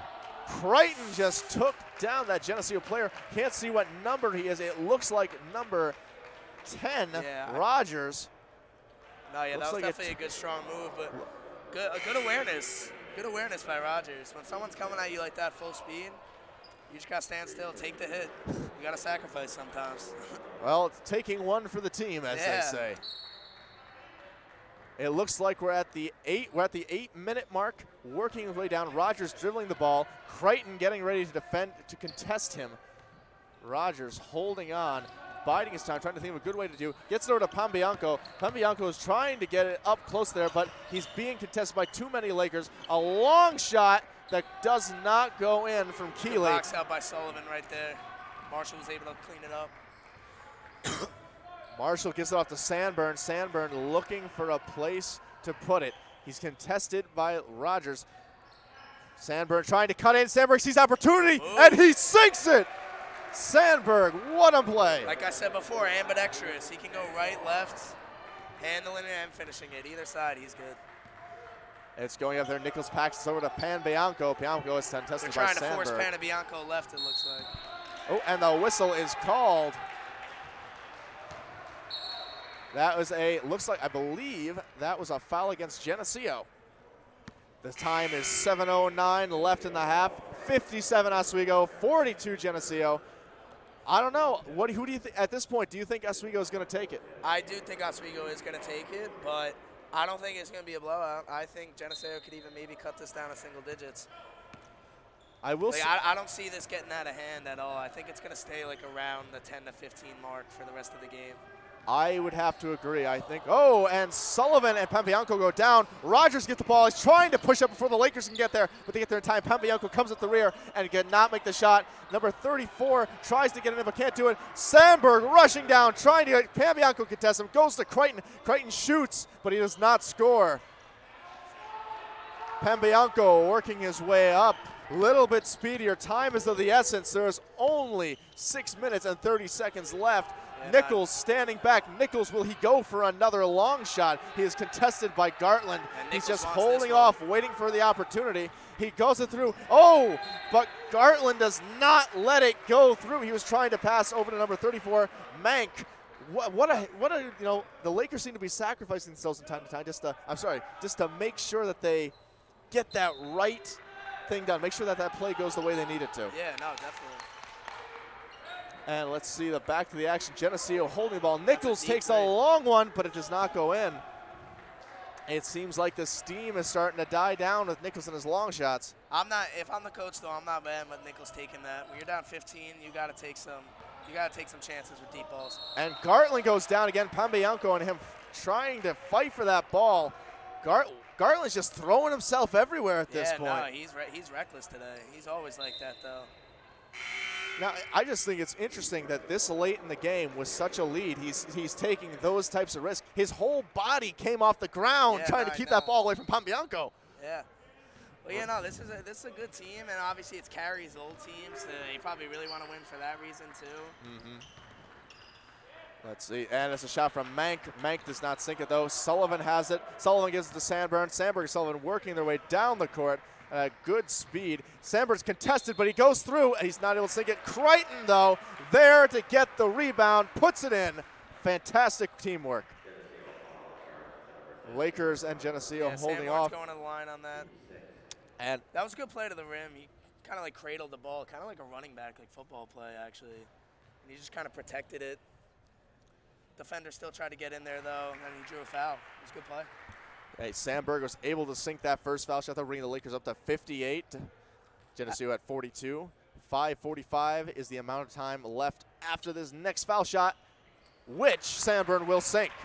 Yeah, Sanborn definitely knows how to protect the ball when he's driving. Now, one thing I've noticed is the intensity has not dropped off in this game. Not at all. We started high, and we have not seen any decrease. Panborn got it in there. We hadn't seen him do that for a little while. What? We haven't seen Panborn do that for a little while. Oh, yeah, Penbianco? Penbianco. Yeah, no, that was – no, yeah, and I noticed what Sanborn and the Lakers are trying to do. They're trying to force Penbianco left. Because as you can see, like all these plays, even that one right there, like he's got a really good, strong right hand, like going to the hoop, as he scored again right there. So they're going to try to keep him to his left side for the rest of the game. So he's getting all of his points from the right. And that was a timeout. I believe that's called by Oswego. Yeah, I think so too.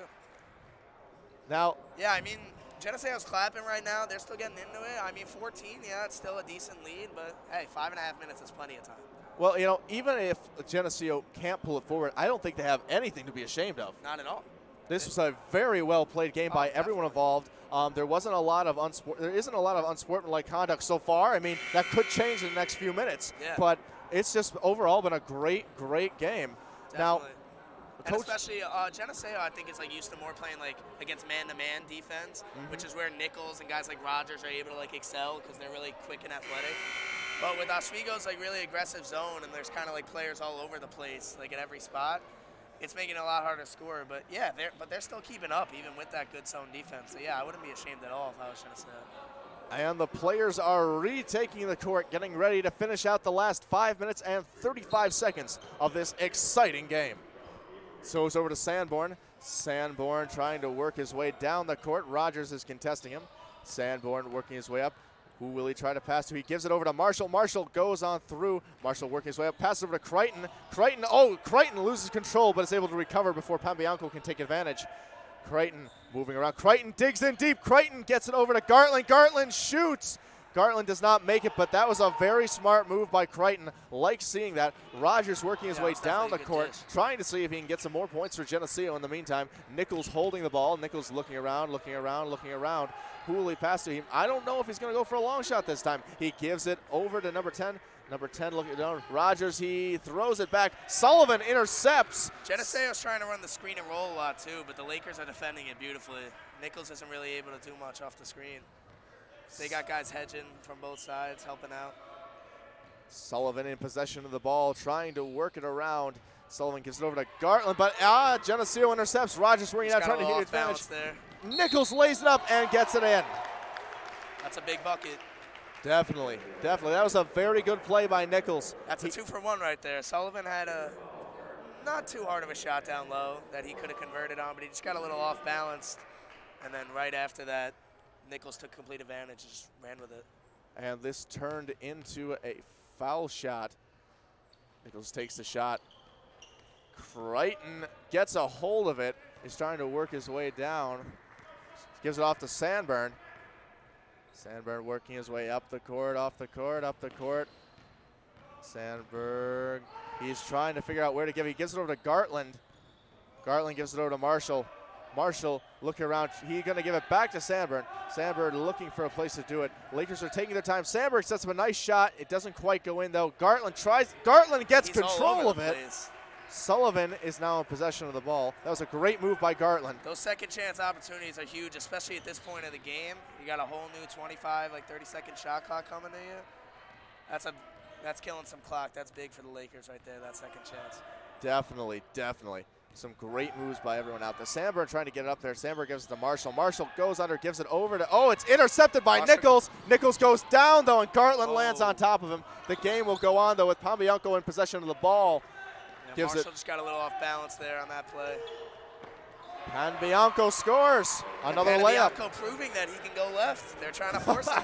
They're trying to force him that way, but he just converted. You try to put him in a box, but he breaks out. 3 minutes left. And they cut it to 10 here. We're sitting here at 3:12. Oswego is at 59. Geneseo 49. Gartland trying to fight his way inside. Gartland just tips it in. That was a good pump fake. He thought he was going up with the left. Able to switch and finish with the right fast. Less than 3 minutes on the clock. Panbianco looking for a way to get it in there. He's muscling his way in. Again. That's his move. He was able to muscle Marshall out of the way, just nudge him enough to get it up there. A quick little crossover hesitation when he's going right with speed. That's his move. We've seen that all day. What a great run by Sanborn. Marshall shoots but can't get it. Sanborn's able to knock it back. Looks like he, oh, it's all good though. Working his way down. Panbianco takes a shot and he sinks it. Cuts it down to 8. This is, it looks like Geneseo might be able to do it. The Lakers don't step it up. They got to keep. I mean, 2 minutes left on the clock. Panbianco's really stepping it up here. I mean, he's been playing well all game, but. Well, I think the problem is Panbianco is good at long and short. They don't know what to focus on. And like we said before, he doesn't look like he'd be like a type to like run and be fast, but he's been running all day. And he's been making quick moves. That was impressive. That player from Geneseo, can't see his number. He went down, was able to get the rebound, and then immediately brought it back into play. Yeah. That was number 32, Sean Avery. Beautiful play. Clock stopped right now. 2 minutes left in the game. That looks like a timeout from Geneseo. It's exactly 2 minutes left in the game. Oswego 61, Geneseo 53. 9 fouls on Oswego and 6 on Geneseo. Looks like there's a shot going on. And it looks like Gartland has it. Over to Sandberg. Sandberg working his way. Oh, Sandberg is contested. Over to Gartland. Gartland back to Sandberg. They just got to be patient here, the Lakers. Wait for a good shot. Use as much clock as you can. And that's, as long as the ball's in Sandberg's hand, I'm not worried about that. Well, he's always under control. There it is. Ice. Oh, couldn't quite get it in. Rogers got a hold of it. Maybe, I think he got too relaxed on that one. And that went over to one of the wrong Geneseo person. Went over to some of their coaches. Yeah, but the coach was in play. In that last play, though, when Sandberg rushed it up, I knew he was going to be able to get there because the defense was too spread out. Yes, Geneseo has only been successful when they keep their defense tight. Oh, yeah, when they've been pressuring, that's when they've been able to, like, cause some turnovers for the Lakers. Ooh, looks like back to Sandberg. They're going to try to run clock here. Yeah, that's what he's doing. Nichols is holding That's tight. What the coach is saying, too. Just kind of moving around. Only a minute and 15 left. Crichton takes the shot, but it does not go in. Tyler Pierre gets the rebound, though. Pierre gives it back to Sullivan. Sullivan over to Sanborn. Sanborn, Yeah, the coach is screaming the foul. Yeah, I don't think that was intentional, but it looked like his arm went around his neck. Yeah. I think that's definitely been one of the biggest things for this game, the second chance opportunities for both teams. Both teams have had their second chances, but especially for the Lakers. And that's a big thing with Pierre. I think Pierre and Sullivan down low, they're always fighting for those second chance buckets. So that's huge. You get another 24-second shot clock now. 30-second shot clock, my mistake. And another timeout has been called. Now, this is a great opportunity right here for the Lakers. Like, they can break Geneseo's momentum. They can get those last couple points. They only have to hold out for 62 seconds. What is Leon telling them? Well, I think what Geneseo is going to do here, what the coach is just telling them to, which makes sense, they're going to foul to stop the clock. And then eventually, like, once they get into the bonus, which I think they're about to be soon, they're going to get, like, the Lakers are going to get sent to the free throw line. So that's what it's going to come down to, because they're going to keep fouling. If the Lakers can hit their free throws, they can probably seal this thing. But if they miss a couple free throws, like when they get fouled here, and like that could lead to easy buckets like down the other way, like Geneseo still has a chance. But I think if Oswego can convert on the free throws after they get fouled, I think they should be able to seal this. Yeah, definitely. I mean, the Lakers don't have long to hold on for. They only have like a minute and 2 seconds left. Exactly. I mean, 61-53. It's not as a big of a lead as they had before, but that's still 8 points. Yeah. That's a make or break type of score. I think it's interesting how the averages for both the teams have gone different. Before we talk about the huge discrepancies between the Lakers scoring, it's been brought in while the Geneseo side, who has like scores like difference of like maybe, 5 or less, that's expanded that a bit. Yeah, no, aside from Geneseo's first game, which was a blowout, like everything else has been kind of like closer. But the Lakers have kind of been blowing out every team they've played. And we're getting ready for, with a minute and 2 seconds left, Sandberg is getting ready to take the foul shot. It goes, and it's good. That's a big hit. If he can hit this other one and we'll extend it to 10, I think they should definitely be in good shape to take this after that. And let's see if he makes the next one. I think if he sinks both of these, the Lakers' victory is pretty much secured unless Pambianco. Oh, and there we go. Speaking of the devil, he's got the ball, working his way up, trying to get past him. Sandberg will contest him, and it goes back over to Mank. Mank gives it over to Rogers. Rogers, oh man, what's going on? Will it make it in? There's so much contention. That's a good look. Nichols can't get it that time though. 44 seconds left. Hey, they got a good look. Just couldn't convert. Definitely. That was a good look by Nichols. I'd say this is their last shot. If Oswego secures a rebound here, I think that's definitely. I would agree completely. If Oswego gets possession, they just have to hold on to it, and they're good. Just sink their free throws, and that will be it. Nichols has the ball. Pambianco, a wide shot, a long one, and Pambianco sinks it. Cuts it down to 6. The Lakers have to hold on to that ball and be careful. Whistle blown, 38 seconds left on the clock. Well, that's big. Now, if Sullivan doesn't hit these free throws, Geneseo is completely still in this game after that 3. Definitely. I mean, if Sullivan sinks these free throws right now, I think Oswego's still in good shape to win, definitely. But if he doesn't, Panabianco comes back, maybe hits another shot. Definitely. Sullivan's got to sink these. These are really important. This is a very close game, and this really could decide it. He got the first one. Will he get the second, though? Coach Leon on the edge of his seat. They're a really good free throw shooting team, too, which is good. That helps them a lot down the stretch, as you can obviously see here. And it's good. That's big. That's big. 38 seconds. Oswego 64. Geneseo 56. Pambianco working his way up, trying to get in there. He muscles his way through. He lays it up, but no good. A whistle is called. Looks like that'll be against Geneseo. Laker foul. For someone who's so overly dominant with his right hand, and like they're forcing him left too, and he's still able to just get inside, use his strength. He's able to maneuver in there like pretty much every time. He makes it, just counteracting any good Sullivan did. Yeah. Pambianco getting ready for his second foul shot. 30 seconds left on the clock. And he sinks them both. That's a little mud in your eye for the Lakers. Yeah. I mean, 30 seconds are left in this game. Definitely in good shape. They're going to try hard for a steal here at Geneseo, but Lakers will probably be able to get possession. Gartland gives over to Crichton. Oh, and another whistle. We're just working this down second by second. Yeah, I mean, that's what you got to do, or else they would just dribble it out. If only the Lakers can get a hold of it. It looks like Crichton's going to be taking the shot this time. Yeah, these are big free throws as well. It's a very piecemeal way to end a game. Up it goes. Crichton gets the first one, bringing the Lakers up to 65 points. Geneseo at 58. There are 10 fouls for the Lakers and 9 for Geneseo. Crichton getting ready. He shoots, and it's good. That's clutch. 66 points for the Lakers. We're getting ready. It looks like Geneseo is going to start out. And he goes over to Pambianco. Pambianco will be contested by Sandberg. Sandberg holding him off as best he can. Goes over, and a shot. No, doesn't get it.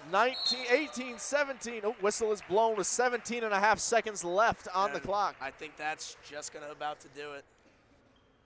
That's going to be about it. If Sullivan hits it, even if he just hits one of these two, he should be all right. Because then they would have to get like 3 baskets. Because if it's 6, I'm sorry, it's 8 points. So yeah, no, I think this game is definitely. This is Sullivan. Yeah, like you're saying, this is Sullivan's chance to put a 10-point lead on Geneseo. Yeah, this will completely seal the deal for sure. And he's got one. 67 points for Oswego. Let's see if he can sink the second. He's going for it. And he does it. A 10-point lead for the Lakers. Geneseo in possession. Pambianco working it up the court. 15, 14, 13. Less than 10 seconds Nichols. are now left. And it looks like it's going to let it run out. Tyler Geneseo's not Pierre going to will, foul here. That's the game. and that is the way it goes. Wow. Absolutely incredible game. That was an exciting one. Definitely. And yeah, no, I kind of had a feeling at the beginning, even though Oswego's been blowing everyone out. But the stats I've been seeing at Geneseo and the way they've been playing, like, I knew they were able to, like, I had a good feeling they were able to, like, keep it in, like, keep it in within reach. And they absolutely did that. Like, we saw Panabianco, he gave it his all. Nichols had a slow start in the first half, but, like, he definitely stepped it up in the second. Yeah, I think Geneseo has nothing to be ashamed of. This is a very good Laker team, still undefeated. They've been blowing everyone out. And they just gave them a run for their money at their home court, down by 10. Now, one of the things I really appreciate about this, in addition to this being an excellent game, it wasn't a dirty game. There was, like, no malicious stuff. I think some of the fouls we saw come from Pambianco, I think those were accidental due to, like, the height difference. Yeah, because he's, like, one of the shorter guys out there. Definitely. Yeah, I don't think the game wasn't chippy at all. I think it was well officiated. The coaches, I think it was well coached. Both coaches made adjustments on defense and offense. Yeah, I think it was overall just a well-played match on all terms. Agree completely. Now, even as we got towards the end of the day, we didn't see much from number 33, Quinn Carey. Yeah, I mean, I think, like I said at the beginning, I think Geneseo, they obviously, since he was on the team, they know his game, so they were trying to, like, key on him. But, yeah, I don't think he even made a basket the entire game. Like, everyone else for the Lakers just kind of stepped up. And that kind of shows you, how much, talent that the Lakers actually have and how deep they are. It's not just one or two guys. Well, that's it for us here at WTOP 10. We thank you for tuning in, and please join us for any other sporting event we have. Some hockey games going on tomorrow, some more basketball games. Right here, your one-stop shop for all Laker sports. We hope you have a great night. I'm Peter Wendler, your play-by-play, here with Aiden Donlin, your color. Have Thank a good you. one.